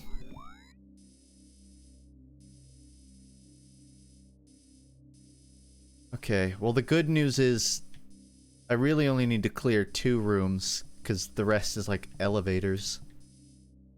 But...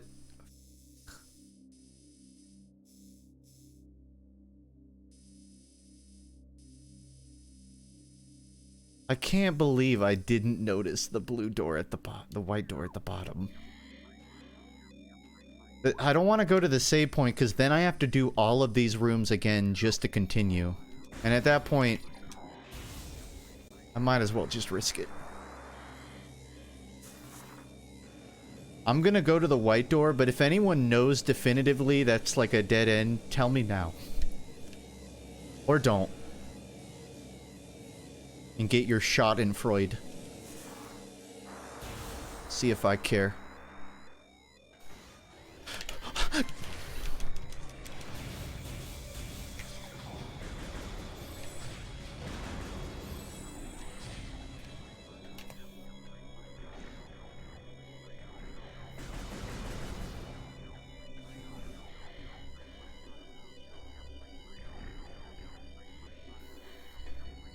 On one hand, I want to just rush the door I need to get to, but on the other... all it takes is one.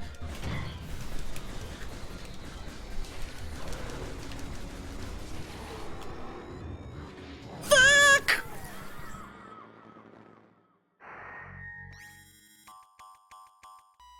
All it takes is one.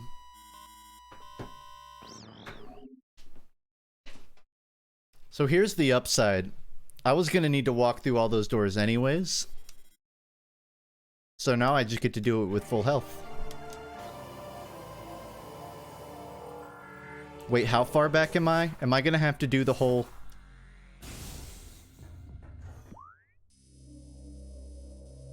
Oh wait. Oh my god, I have to do... I mean, that's basically what I was already doing, to be fair. Okay. That's my B. It's 1:30, and it's gonna take me an hour to get through this. So, I think I'm just gonna call it. And I'm gonna take the L. I have to.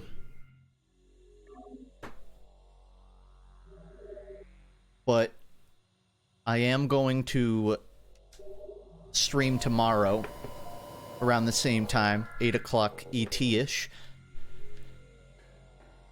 Not my proudest moment, but it, you know, before